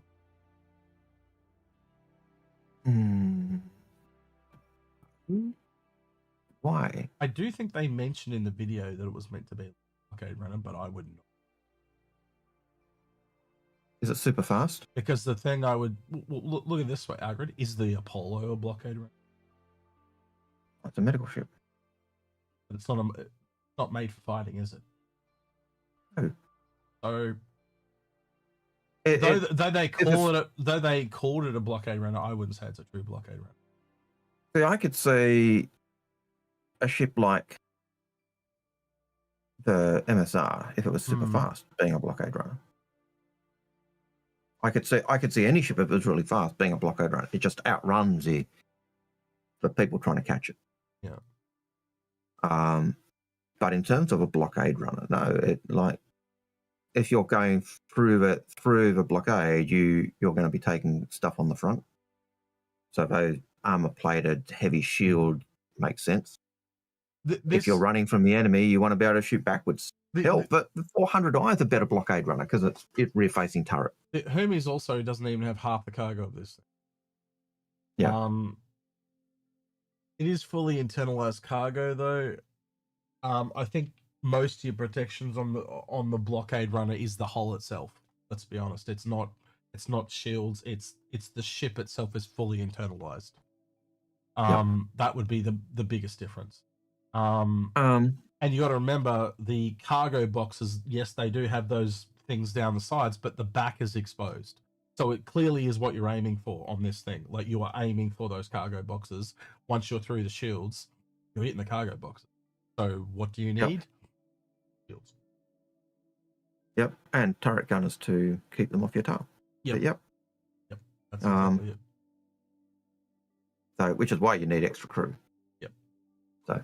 Yeah, well, this ship is really overcrewed compared to. Well, look at the Hercules. It's got more cargo and 2 crew. You know what I mean? So what are you at? You're paying your expenditure here is employing employees or sharing the loot, is it not? So your earning potential is going down. So how do you compensate for that? Well, you're smuggling a lot of shit to try and get your prices up. So that's why you're paying for those extra people by doing smuggling runs. Yeah. Yep. We go next question? Yep, I'm just digging up something for that. Okay, so the next question is from Mr. Hysterics. No, not Mr. Hysterics. I lost the place. The question was from Heralex. I've already clicked it. It says, do we all know of any reference to the existence of any Vandal industry ships? And yes, we do.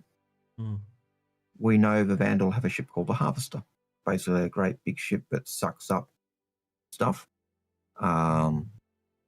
Essentially sucks up all the resources of planets. It just basically sits there like a giant mulcher going across the surface. So to pick up the details, I just pulled up Wiki Tools, and it says a Vandal Harvester is a ground vehicle that recycles all forms of matter and converts it into an unlearned biological resource, which is the foundation for their technology. It is also used for strip mining.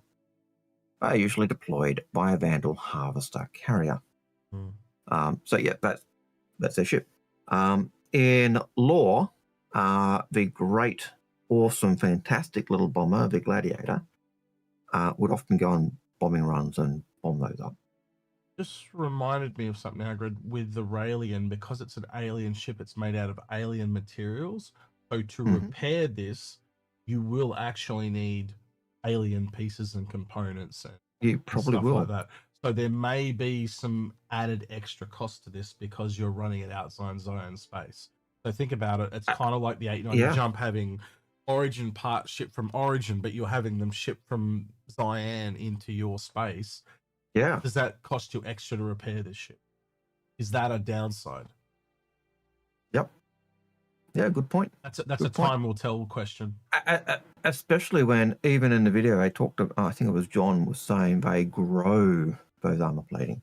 They did, But they also had the benefit of saying that it used natural resources to do so. So does that mean you can just take raw ore materials and just build, like, it repairs the ship? So can I just chuck some copper in and go, like, is it actually easier? Yep. It goes both ways. It depends what the final thing is. And does that mean one alien has the benefit of repairing easily while another alien has it's a lot harder? Mm-hmm. Like the Vandal and the Banu kind of half grow their ship. So do you have to actually sit there? Is it more of a medical repair than it is a you know, like a repair? Well, you gotta grow back the bone, or, you know, you get what I mean. Yeah, it's interesting you put it that way, because we've often said that repair is to ships what medical is to humans. You know, so I've got to make an appointment with the Sully. We're going to get you in for a hair repair. I think we can grow it back real quick. You up for that? I think you would look good in ginger. No, the ginger's cheaper it's 50% off this week. Yeah, but you know, someone doesn't like it. Yeah, and then we can put you in a ninja uniform. You can be a ginger ninja. It'd be kind of cool. Yeah, but someone prefers. I'm just saying. I'm just saying. Someone prefers. All right. She wins. Right. Yep, indeed she does. Project Gnome. Do you think we are getting refining this year? I think you really need it. I don't think there's any question, really. I know Grim was in chat a little earlier. He's probably still at the birthday party, but I kind of agree with him. Like, if we're getting the Galaxy coming and it's going to need a couple of modules at the very least, right? You take the manufacturing off the table because they never sold it, right? So let's just... So there's 3 that they kind of need to work on. Cargo, no-brainer. Medical, no-brainer. The refinery, like, if you just have medical and cargo, I think it's possible. Falls flat. Yeah, but it does fall flat. You're right. But having the refining module and maybe the expanse, pretty good. Then that grows. That's a new gameplay route. But you would agree with me, Algared. Generally, when we see a new gameplay, we see a new ship come along with it that we've never heard about before. Yep. So, theorizing, could this be a refinery ship? Could it become? Could refining be coming with the net? You know, it would depend on how close that is. Yeah. Like, if it was concept ships, and they were planning a concept ship to be launched in December, then I could see it. And I think the other part, given that we're now going to ships being released when they're ready, So I kind of go that they're planning for that, right? And I think it will come with a new ship. But I also think, knowing that the refining is such a linchpin, and they've worked on multiple MIST ships as an example, they've worked on multiple RSI ships. We know the Galaxy's coming. Yep. So the only question is the Expanse coming? Yep. Look at the Starlight, the other. It's about the. It's not that much difference in size to the whole beat. It's like somewhere between the whole A and the Starlight. And as you said, they're working on the two ships we've got refinery, are MISC and RSI. Yep. We have 2 companies that have been working on developing ships for. Yep. And it's the gameplay loop that's most needed. Yeah. And so to not have it around one ship, right? So just say it was just the Galaxy. It's too much of a linchpin, because that means everybody needs a Galaxy to be able to do refining, and everything's going through the Galaxy. But if you have 2 ships, that instantly alleviates it. But 3, that really alleviates it. Yep. And if you look at them, you know, you bring we're not even talking a capital one yet either. So you really will need a capital eventually as well. Both of the ships we've got have large refineries. Yep. You put one with a small refinery in, or a medium refinery. Well, again, there are multiple ships that do mining, or the Starfarer itself that has a refinery. So there are other ships that will get the refineries as well, given time. But priority 1A is to have some kind of mobile refinery, right? Well, here's the other one. Not only is the Arustra, is it the Arustra?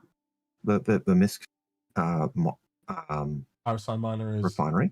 RSI Minor is Arustra. Yeah. Right. But if you look at the MISC version, you've also got the Starfarer, which is a MISC ship as well, with its refinery. So you've got several in the pipe for MISC. Yep. So that is the other way I've looked at it too. They could actually put it into ships that are already in game, but the Starfarer is in such a shit show. You'd be doing it just to do it again later. So that's why I kind of rule the Starfarer out at the moment, right? But you also know, like you said, the Arastra comes along and it'll add more refining. The Orion comes along, it's got more refining. You get where I'm going. And refining in salvage seems to be processing, but none of the salvage ships do processing yet. None. Yep. Right? So when you work it all through, the linchpin right now is refining. And what's the easiest way to fix that? Throw a couple of ships at it. Have we seen this before? Yes, we did last year when they did multiple combat ships. You had the Paladin, the Blade, and the Shiv all in one sail. Yep.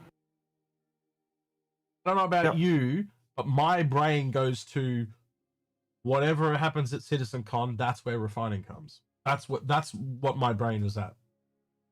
Because then like a month later, you have the Galaxy come out and it's got its module and it's fine because you've pre-tested it in something that is smaller.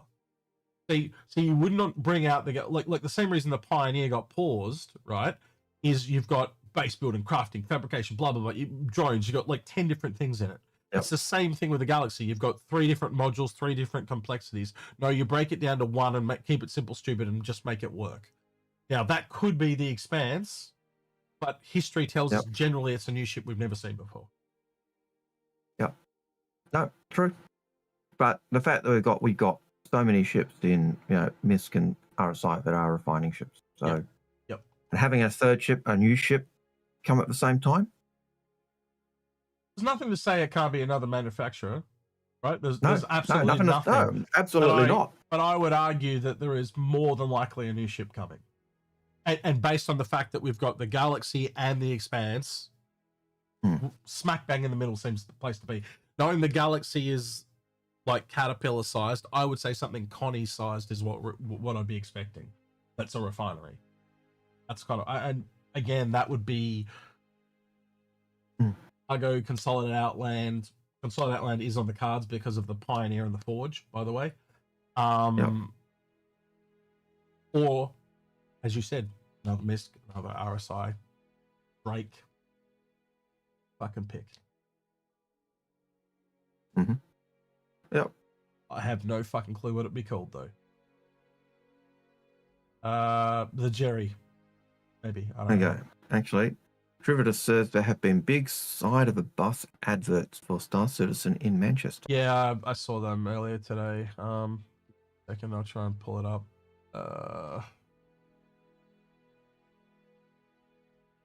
But I also get the idea that Manchester love. There you go, Algared. Yep. Bang. Not in service. Yeah, tell us something we don't know. how fitting.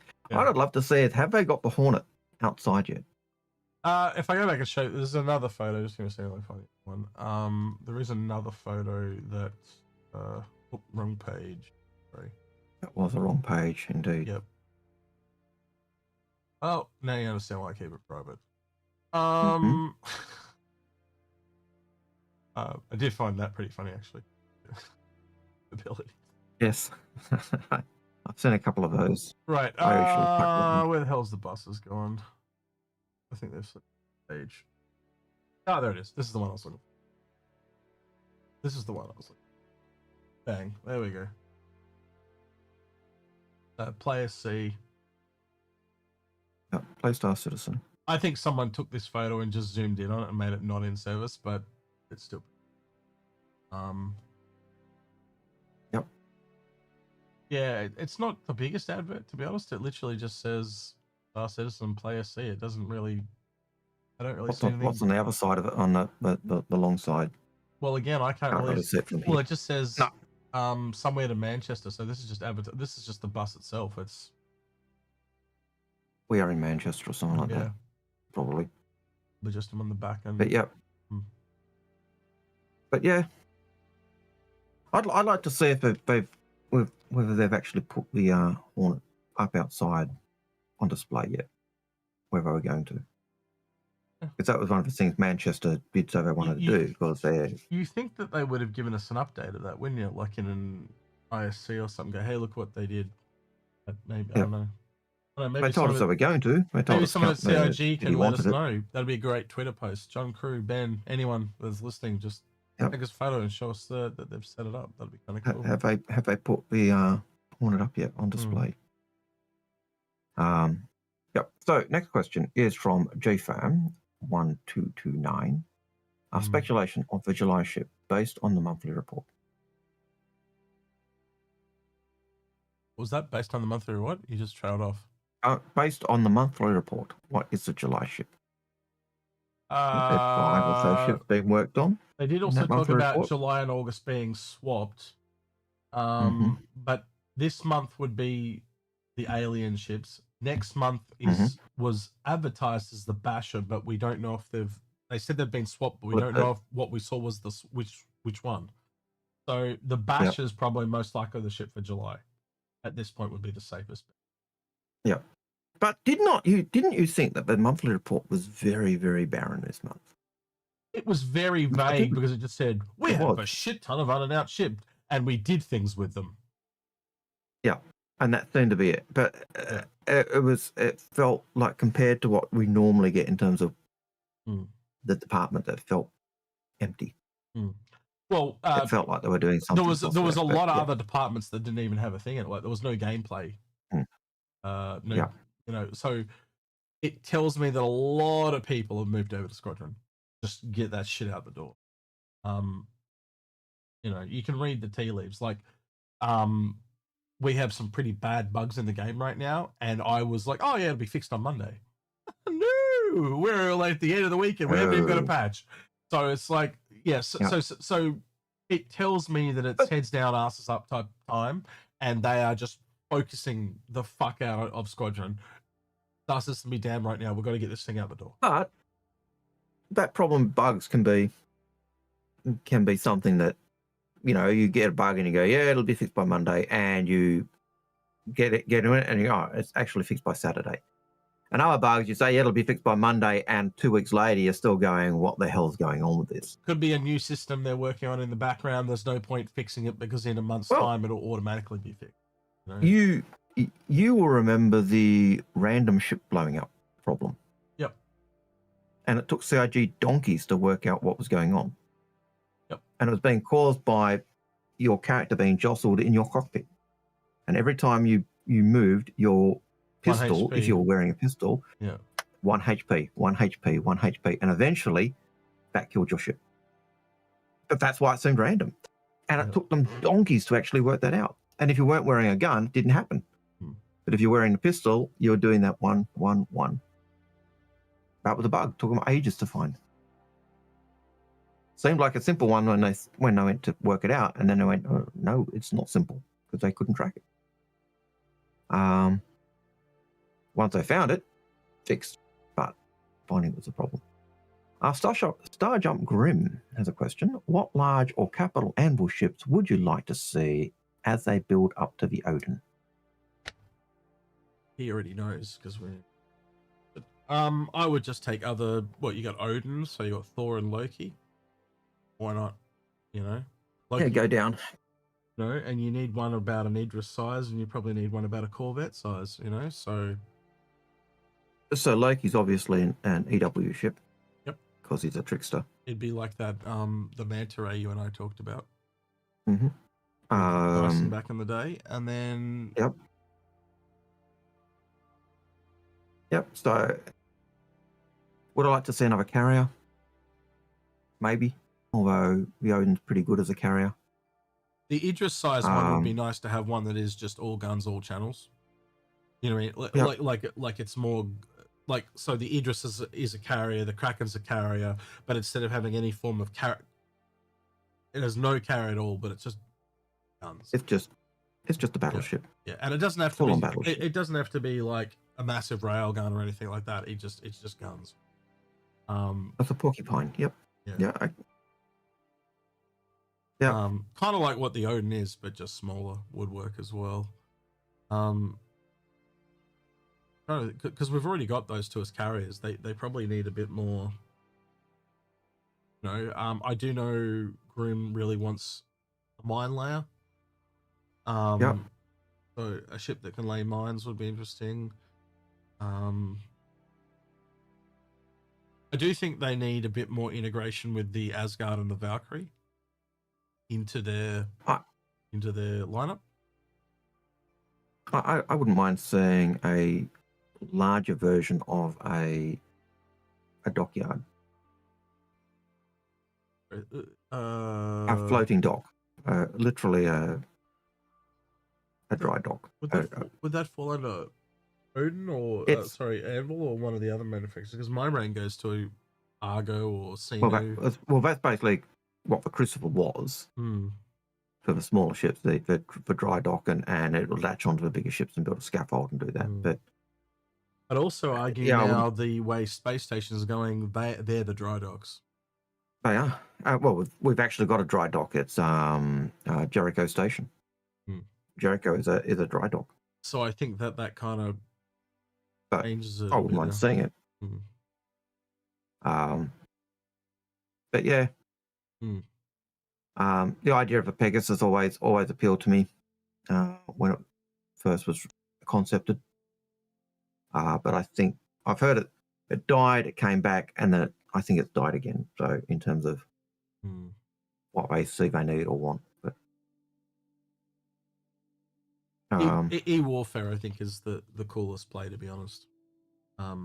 Yeah, I think the E-Warfare one. Yeah, that's kind of where my brain goes a lot, because it's just something we don't have, and it's just something they haven't elaborated on, but it also explains why they haven't actually kind of gone there with them. Because that would be a newer tech, would it not? I don't know. Correct me if you think I'm wrong, but that's what it feels like. Would have a capital ship that could actually create jump points, or stabilize a jump. I don't know. Well, we did talk about that with the Odin a while ago, but probably too powerful, to be honest with you. If you can just and as I was saying, no, that's too powerful, because you just backdoor. It means you can backdoor anyone, especially if it's a really big ship like an Odin. Fair enough if you could make one and it's a smuggling ship, right? That makes sense. But like to literally be able to backdoor an Odin into a system. You just take any system then. It's just like, yep, see ya, bitch. Undefendable. Literally undefendable. And there's always a D&D GM thing, which I use with my players, and they say, "Oh, can we do this?" And I say, "Sure, you can do that." And the next time I come across a bad guy, he's doing exactly the same thing. Yeah.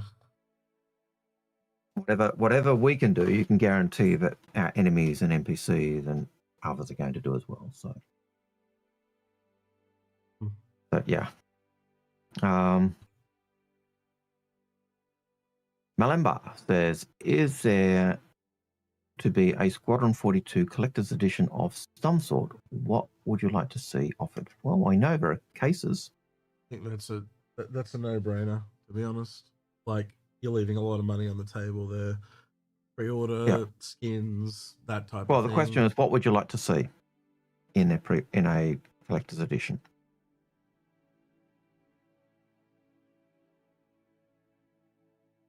I probably wouldn't get anything physicalized, because that just adds all this other.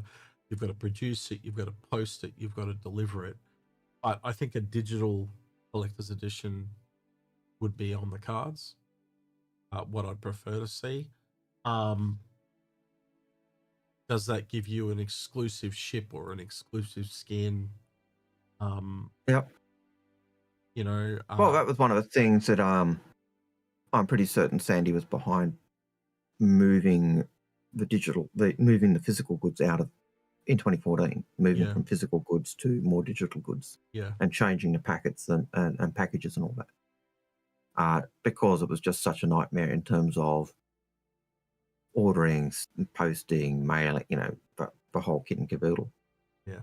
Um, And let's be honest, like, I haven't really seen. Look, I'm trying to think of the last time I actually went into a shop to buy a game. It's been a really long time. You know, yeah, it'd have to be over 10 years at this point for me. I saw a line outside of EB Games the other day. You know People what lining up to buy a game, like literally. What was the game? Do you know? Oh, I'm not sure. I wouldn't be surprised if it was the James Bond one, possibly. I don't know. I just know it was before the shops opened and the line went for 20, 30, 40 people. And then I came back even after the shops were open and there was still a line of 20, 30, 40 people. It was Could have been a Pokemon card release too, type of thing. They do Pokemon cards, so yeah. Yeah, that's a tough one. But that was bizarre. I My think local game shop had people lined up outside it. I also think the advantage of digital is you can instantly do that on multiple. So you can have it on Steam, Epic, whatever, Yep. fairly easily. I'm not a big fan of skins for single player games, so I'd probably prefer them to be.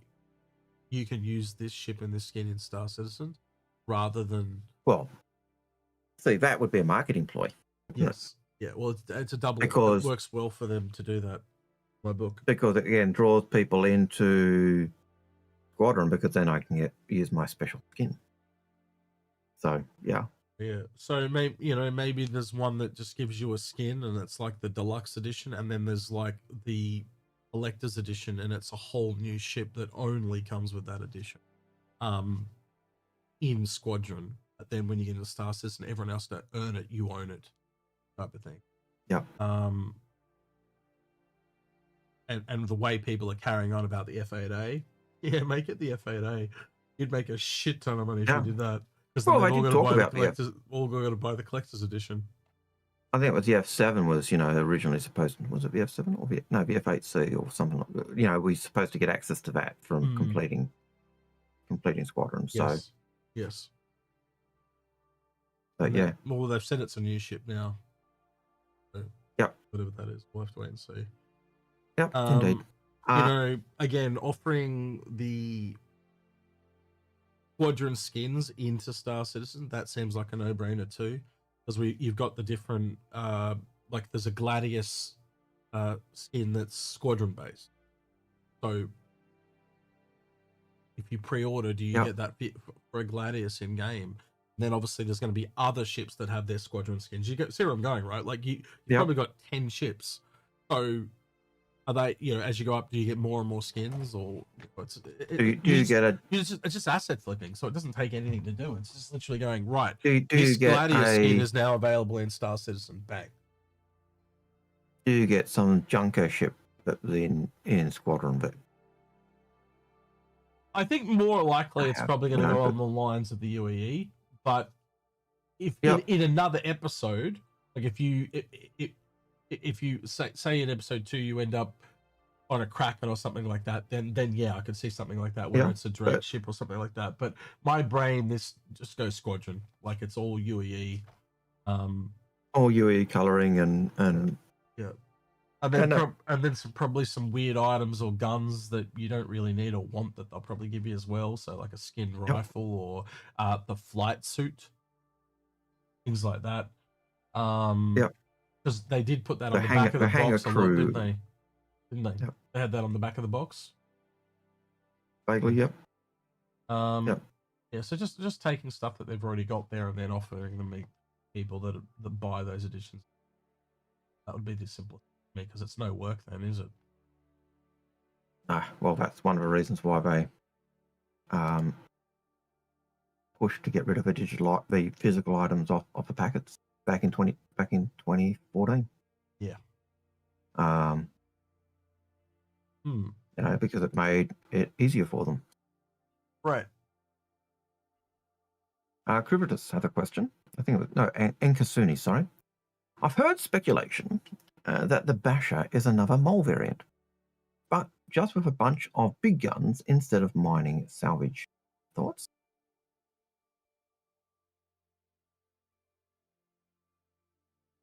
I kind of sit here and I've thought about it a lot too, but let me put it this way. Does the Shiv look like a Shiv? It doesn't. It doesn't look anything like a knife. It's just a... So does the Basher look like a club? Probably not. Essentially, it's a trimmed down cutlass, right? It's a... So instead of a knife, a Shiv is like a handmade knife, right? So it's a cutlass, but it's a handmade cutlass. Like it's a jerry-rig cutlass, right? So I have to think the Basher is an improvised club, is where my brain goes, right? It's a blunt weapon. But the Shiv doesn't necessarily align with the name of the Shiv. But when you do 2 and 2 together, I just think it's another combat ship. And you look at the needs of the people in Nyx, you're only going to have 2 needs there. Mining ship or a combat ship, right? And the only spin I can give on that, and I've said this before, is they are under attack by the Vandal. So could it be like a half a Vandal ship and half a human ship? They're salvaging Vandal parts and human bits because that's what we've got a plethora of, so they're building stuff out of them. There's a logic there that makes sense. Yeah. But realistically, we also know that there are 2 other variants that they put into Squadron. The one that was half a Mustang and half a Hornet, and then the one that's an Aurora and something else. It's like a Aurora with like a massive chain gun on it. Now, neither of those sound like a blunt weapon to me. No. Right? But again, the Shiv, I think it's just a name at the end of the day. It's meant to be like a handmade weapon. So when they call it a Basher, it's almost akin to someone that's just pulled the street, you know, when they pulled the street pole out and it's got the concrete on the end and then they bash you with it. Yeah. It's just a jerry-rigged weapon. So it's a reconstructed ship of some kind. Right? What that is, whether it's the Mustang and the thing combined together, the Mustang and the Hornet, or whether it's a whole new creation, I think my expectations for it are very low. And it's essentially, if we had the, I don't even know what to call the ship. Is it a medium fighter? Maybe medium fighter? Is it a heavy fighter? Like, you see where I'm going with that, right? Like, where does that sit? So does it go under or above? Do you take like half a Stinger and merge it with something else and it becomes the Basher?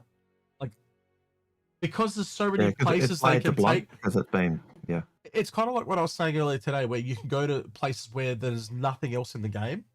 Well, that's the danger of Greys, right? Because everything Greys do is not in the game. Yep. So instead of being able to refine the speculation, it's fucking wide open. Yep. So there's no way to speculate on Greys. It's just too hard. That makes it difficult. Yep. And you saw me refine it, didn't you? I went, well, it's mining, it's combat, and they've got all the ships in the game and possibly Vandal. I mean, that's fucking huge. That's still massive. But I can't refine it any more than that. You could probably refine it further by saying they're not going to be capital. Because it doesn't seem like they've got. I think eventually that statement will be wrong. Early on, yes, it will be. Yes, I agree. Because at the moment, they don't have. I'm looking at it from a in-game perspective. They don't really seem to have the facilities in the system to build super large ships, and that would be the limitation. But again, that's down the track. They will do everything because they will be able to. Anyway, Crivitus, do you think we'll get refining release this year? I'm still waiting for my expanse. We hope so. Yeah, we did talk about that one earlier, didn't we? Yep, we did. Zoroka 779 says, I know we're not talking about this ship, but I really want to hear your thoughts on the Galaxy. Do you feel like it's kind of pointless now? Besides, looks, I'm not sure I need it now. I've thought that the entire time. It's just, and I should rephrase that. I've never thought it was a ship for me. No, I Because can remember you saying it from the start. I kind of looked at it, and Algared will back me up on this, is I just looked at it as a Caterpillar alternative. And they went, Yep. these modules don't work on the Caterpillar. Let's put them on another ship. And I looked at those modules and went, well, medical, I've got an Endeavour. Manufacturing, I've got a Pioneer. Cargo, I've got a Battered Merchantman or a myriad of other ships.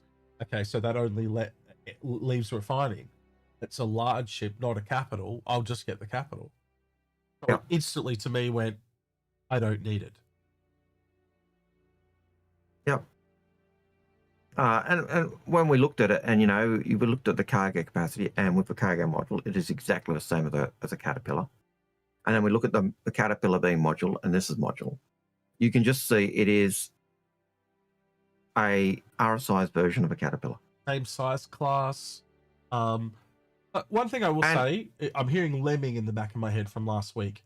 To its credit, though, if you need all those things and you don't have a bigger fleet, then yes. Yeah. So the other part of it is ideal. there is absolutely a fucking need for this ship, right? Yeah. And that's like, even if me and Algared are shitting on something, we will still look at it. Hey, like the Ironclad, right?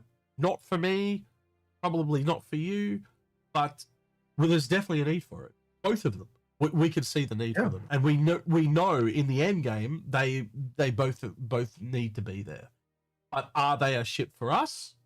Not so much. And it's the same thing with the Galaxy. I think that falls under the same purview, Oh, and I look at the Galaxy and the Caterpillar, and I just recently I continually hear John Crew now when he talks. He says what's under the hood is exactly the same, but this one's got RSI look, this one's got a Drake look, this one's got a MISC look or an Origin look, but they're doing exactly the same thing under the hood, and I think that's Caterpillar and Galaxy. They do exactly the same thing under the hood, or will, when the Caterpillar gets its modules. You can see them once they get the room system kind of up and running, that they can rapidly prototype ships just using rooms, couldn't you?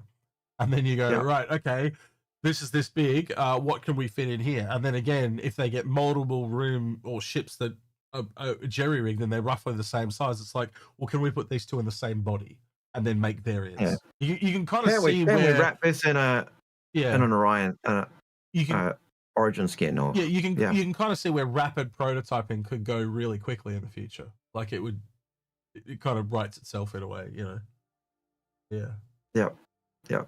Indeed. I hope that answers your question on the Galaxy. Like, it's not pointless. It's just, is it pointless for you? I think that answers the question, right? Because it's not for me, it's not for Algared. But if you look at everything as stepping stones going from a starter all the way out to a capital, there is 100% a need for that ship. But it's just another ship on the grid. And is it going to be the best at what it does? No, because they're all modular. And as they said, bespoke, variants, and then modular. So, a variant, like what was the build? The build versus if the Galaxy does base building as well, then I'd just get a build. Yep, because the build does it better. Yep. The build's a dedicated ship as opposed to module. So Herolex says Galaxy versus Apollo was best medical ship, best for the job, best at the time. So if you look at the Galaxy, it's a much bigger ship, a much bigger crew. We're going up to probably 10 people. I don't know the exact crew count for the medical module, but it's 2 at Apollo. But you have to customize what you need when you get there, and you've got no vehicle. You can't have one of every bed type. When the Galaxy rocks up, the advantage is it's got everything. You've got every size of bed. You've got a snub in the back. You can put a C8R in the back, and you've got a land vehicle. There is nothing you can't cater to in the Galaxy. But as I said, you probably need 10 people, so the cost goes up way up.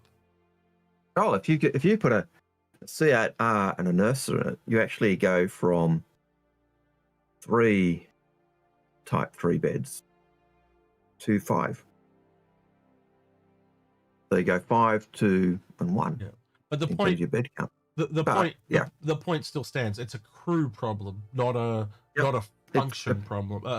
Facilities or whatever you call it. And I think that's where it falls off against the others. But you compare it to a Caterpillar, and strangely your crew count becomes almost the same. Yeah. You know, so I think the my biggest issue with the Galaxy, and I did show you this last week, was how it's like a diamond. Like it's just so this ship is so needlessly wide because it's this tapered diamond, and you can't get anything into that space. And when you look at schematics, it's literally like a third of the size. Like I'll try and bring it up again because it's just it's disgusting. Was it Galaxy? You're right.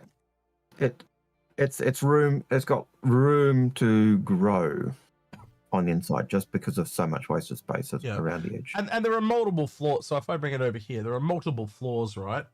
So it doesn't matter which one I pick. This is the biggest one, so I'll bring that up. But you can see every single one of them, when you look at them, they have there's extra room on the sides. At least half of the body is wasted. At least. Yeah. So, you know, you're needlessly flying a bigger ship for no reason. Because the ship... They could... I think this also shows that how much the caterpillar's got to grow. You know what I mean? I think it's got to... They can, you know, those bits that aren't rooms could be engines, which can make it go faster or other stuff. But it does seem there's so much wasted space. You know, compared to other ships. So it's at least 2 decks, though, right? So cool. Yep. Patches in space. Yep. Thoughts on one day getting an F8A? Yeah, I'll get one because I'll do squadron. So I'm expecting that'll be the ship. But if not, I'll probably get one if I can. Yep. So, sorry, people. Question is, do you get an F8A that you get a blueprint for and build, or do you build one? It's definitely something when I thought about this week. I know this is a tangent, Algared, but you've just reminded me, and I would like to get your opinion on it and tell me if I'm crazy, right? This pack that came out, right? Yeah. $20. Hang on, I'll bring it over so people see what I'm talking about. So this is that new Alien store bundle. Why aren't these blueprints? So what? Like, if they actually all of a sudden said here also contains blueprints, so you get a blueprint for this crossbow, you get a blueprint for the armor. Yep. That is added value, is it not? Yeah, it is. And it also means, you know, like, they don't need to worry because you don't lose your blueprint. You build your armor and lose it. Oh, well, you've got your blueprint. So I seem to think it's going to have to be a blueprint.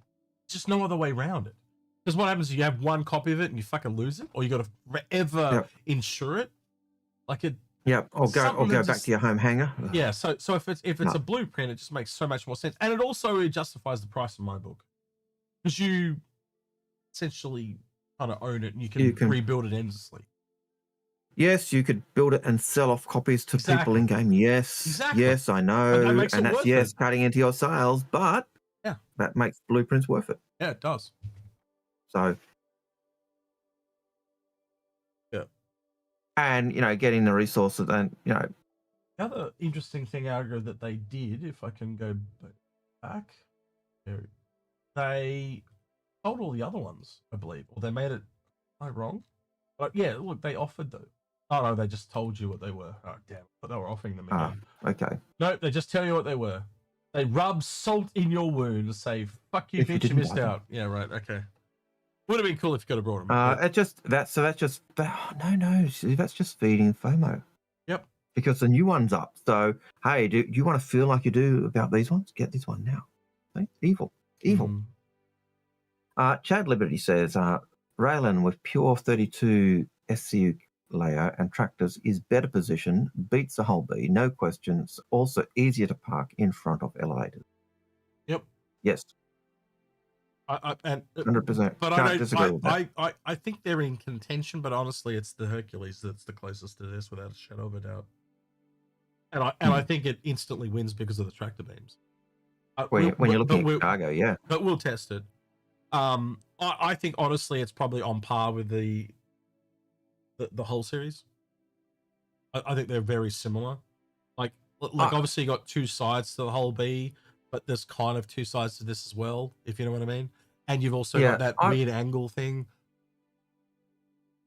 I found using the ship's tractors on the hull be frustrating. Mm-hmm.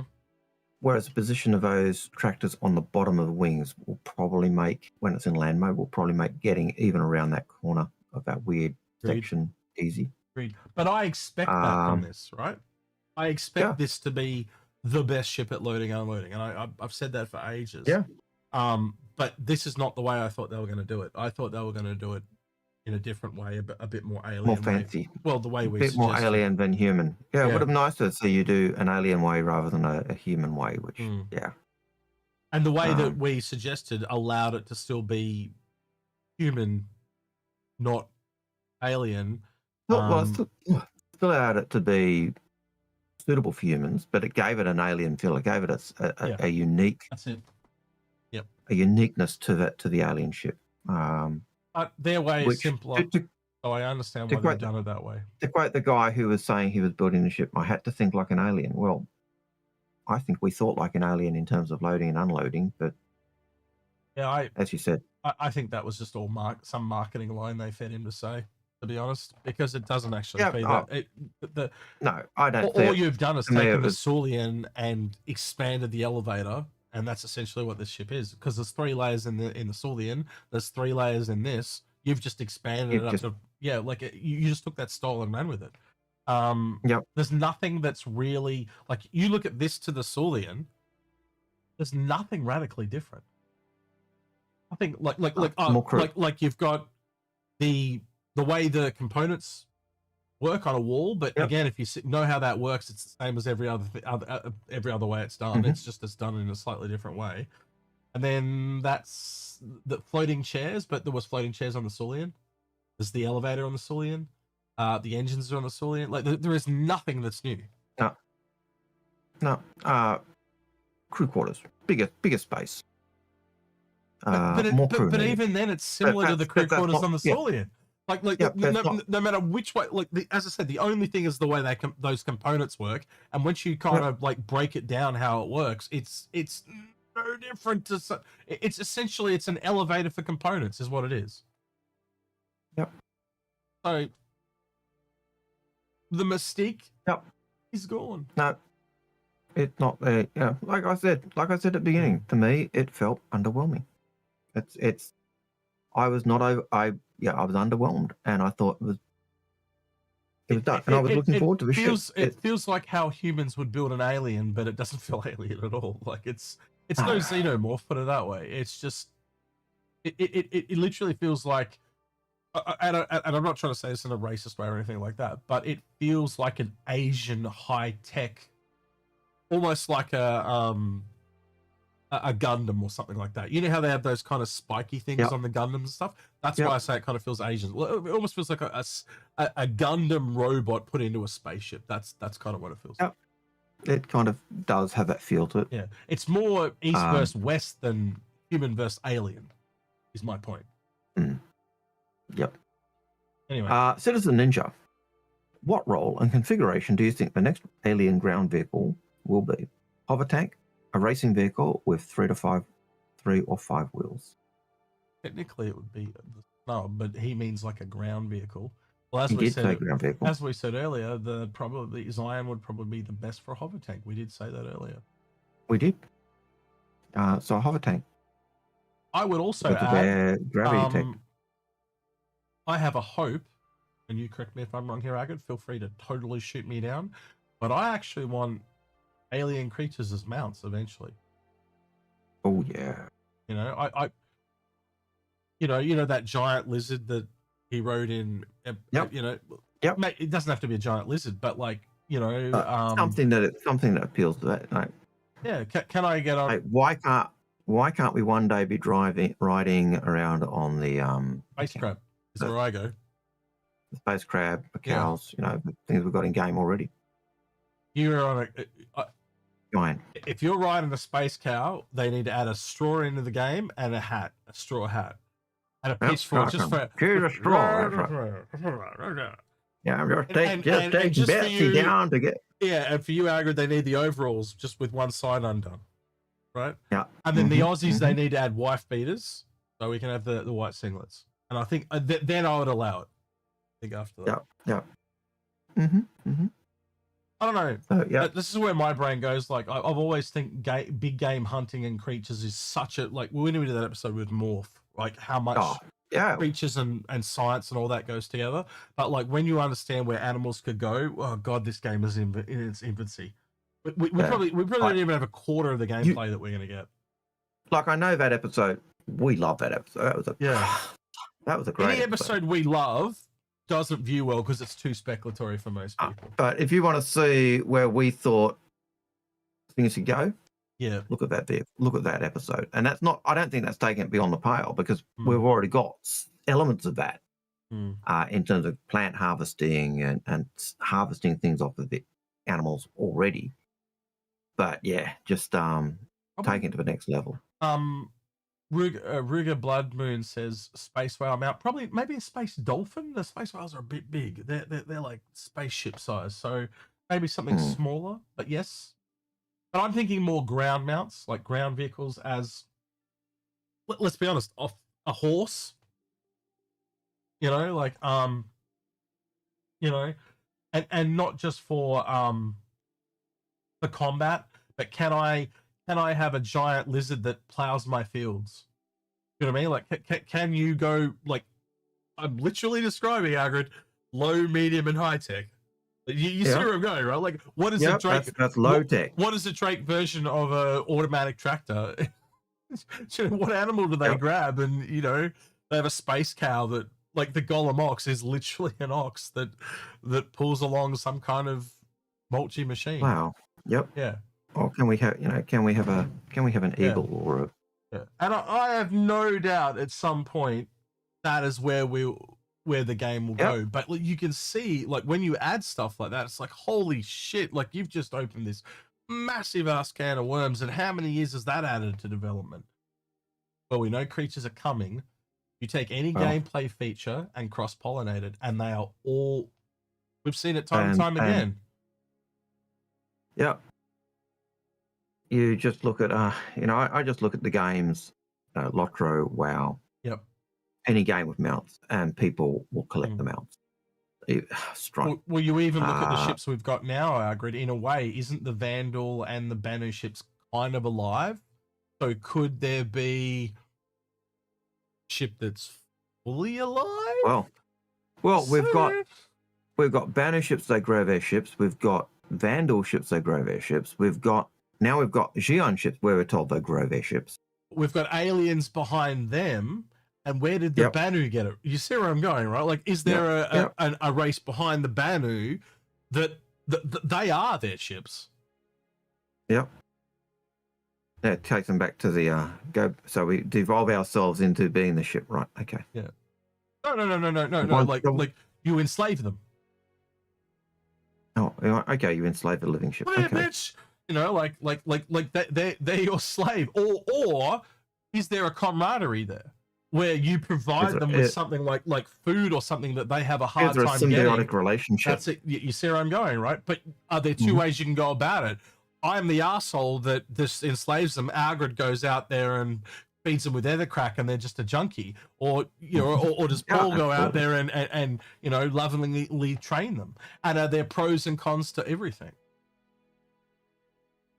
See where it goes pretty quickly. Yeah, well, the ones on Evercrack have more hit points because you can't stop them because they're just on crack. They're faster. Or at least they think they're faster. They're prone to walking into planets, though. They just... Shit. Everyone did. Anyway, Ryan Oslara says, favorite alien manufacturer style? Ooh. Different aliens for different things. Yeah, that's a...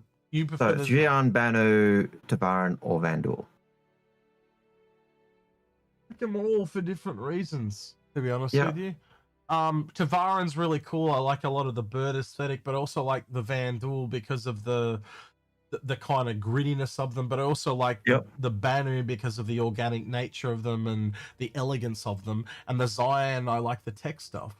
So And I can do that with every manufacturer in the game. By the way, I can tell you what I like about them.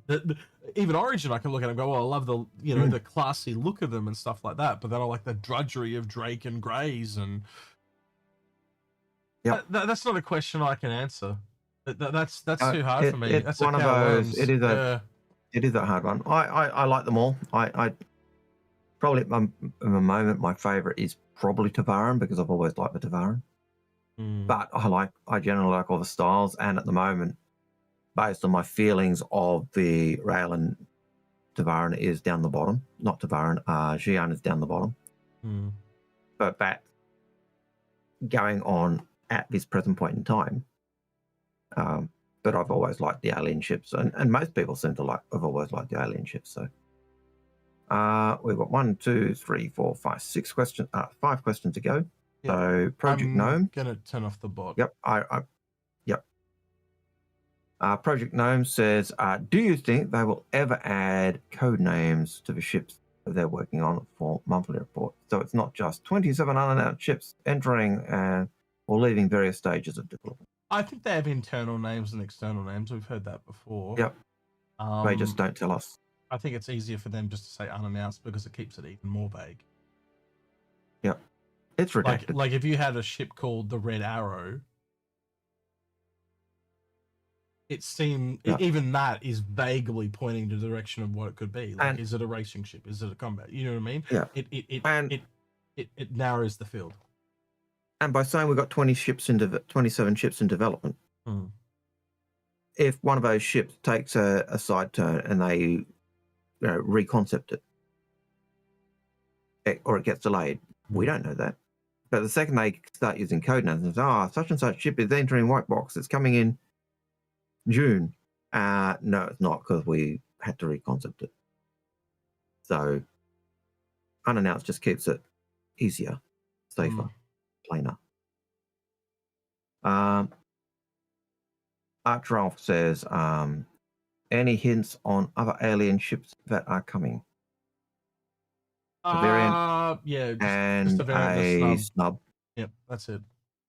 Aside from the alien ships we already know, like the Banner Merchantman and the myriad of Vandal ships, which we'll see in Squadron. Yes. Or later when they decide to bring them out. Varo1 says, didn't they say something about the Galaxy having a large building drones, while the Starlancer BLD only had medium drones? Nope. I don't believe I heard them say anything about the Galaxy have building drones. That's all rumor. There's nothing that's official. And I still think to this point, you don't want it to be a base builder, because it's going to be worse than the build anyway. You want it to be manufacturing and build a ship or build a vehicle, because the advantage of that, or any other ship in the game gets it, is you'll be able to build stuff in space, where when people are building them on the planets, they have to then get another ship to deliver it. You can build it right there and there and take it. It's a mobile. It's a mobile version. No other ship in the game can do that right now. The Pioneer will be able to do it, and I'm sure there'll be other ships that can do it, but it'll probably be one of the first ships that gets that ability. Indeed.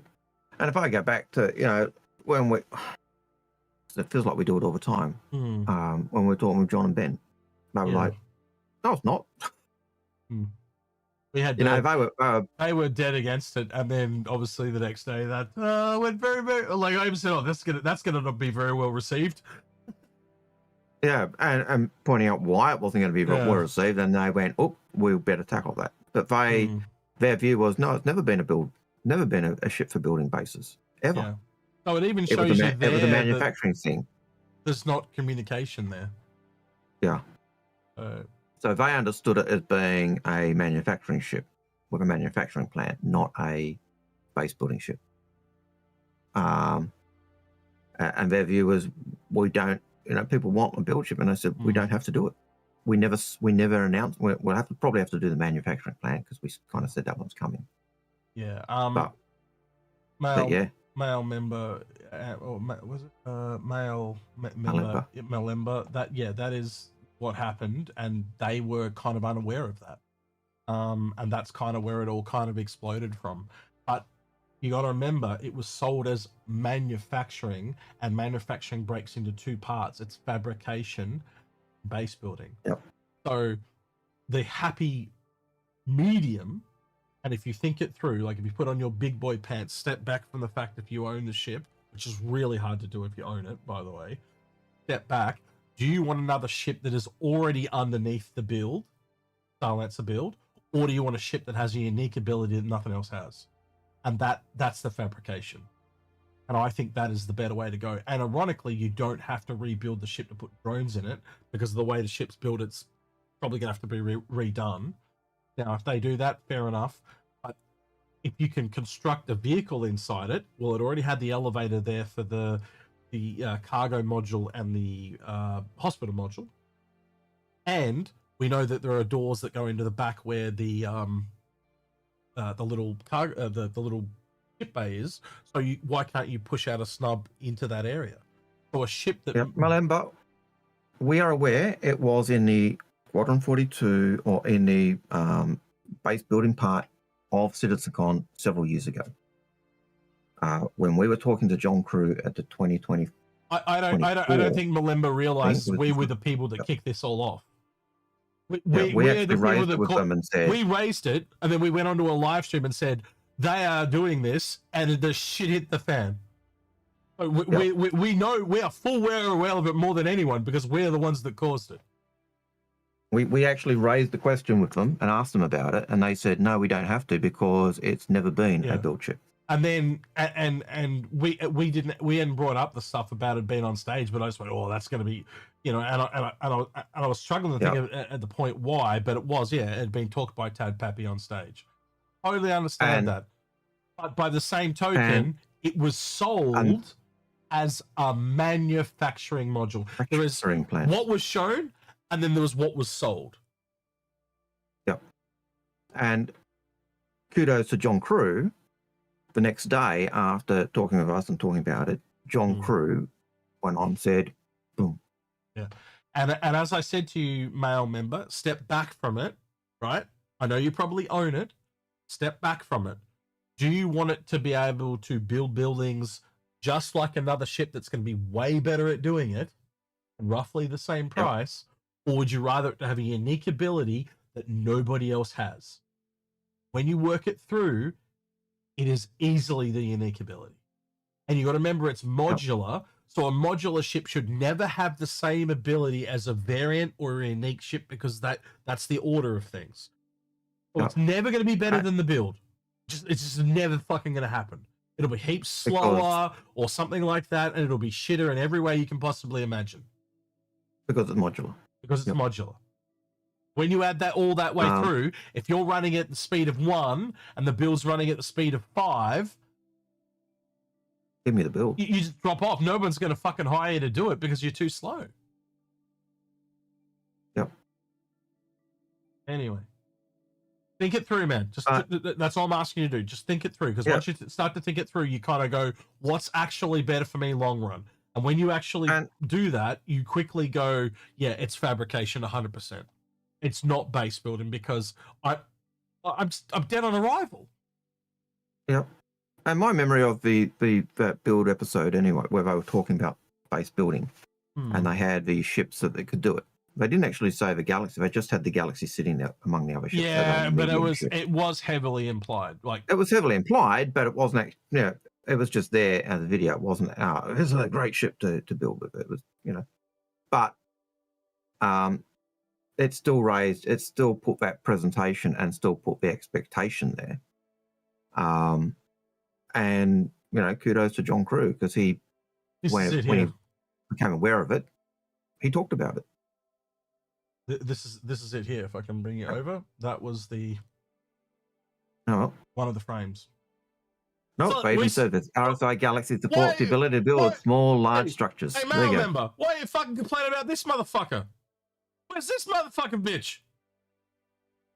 That's not there. Why are you complaining about that? Yep. I'll call you on your bullshit. I want 100 complaints from you about this on Spectrum by next week. Where the fuck's my base builder fucking vehicle? But yes. I'm fucking with you, bro. Don't worry about it. Yeah. Yes, they did say. They did actually say. That actually said it does small and large buildings, not capital size. So, yeah. Which is I think where they're getting the idea that it could do large drones, because that says it could do small and large structures. If they literally just come out and make another base builder, I can guarantee you the build's just going to shit on this thing all over the place. And again, it might be our first double up ever.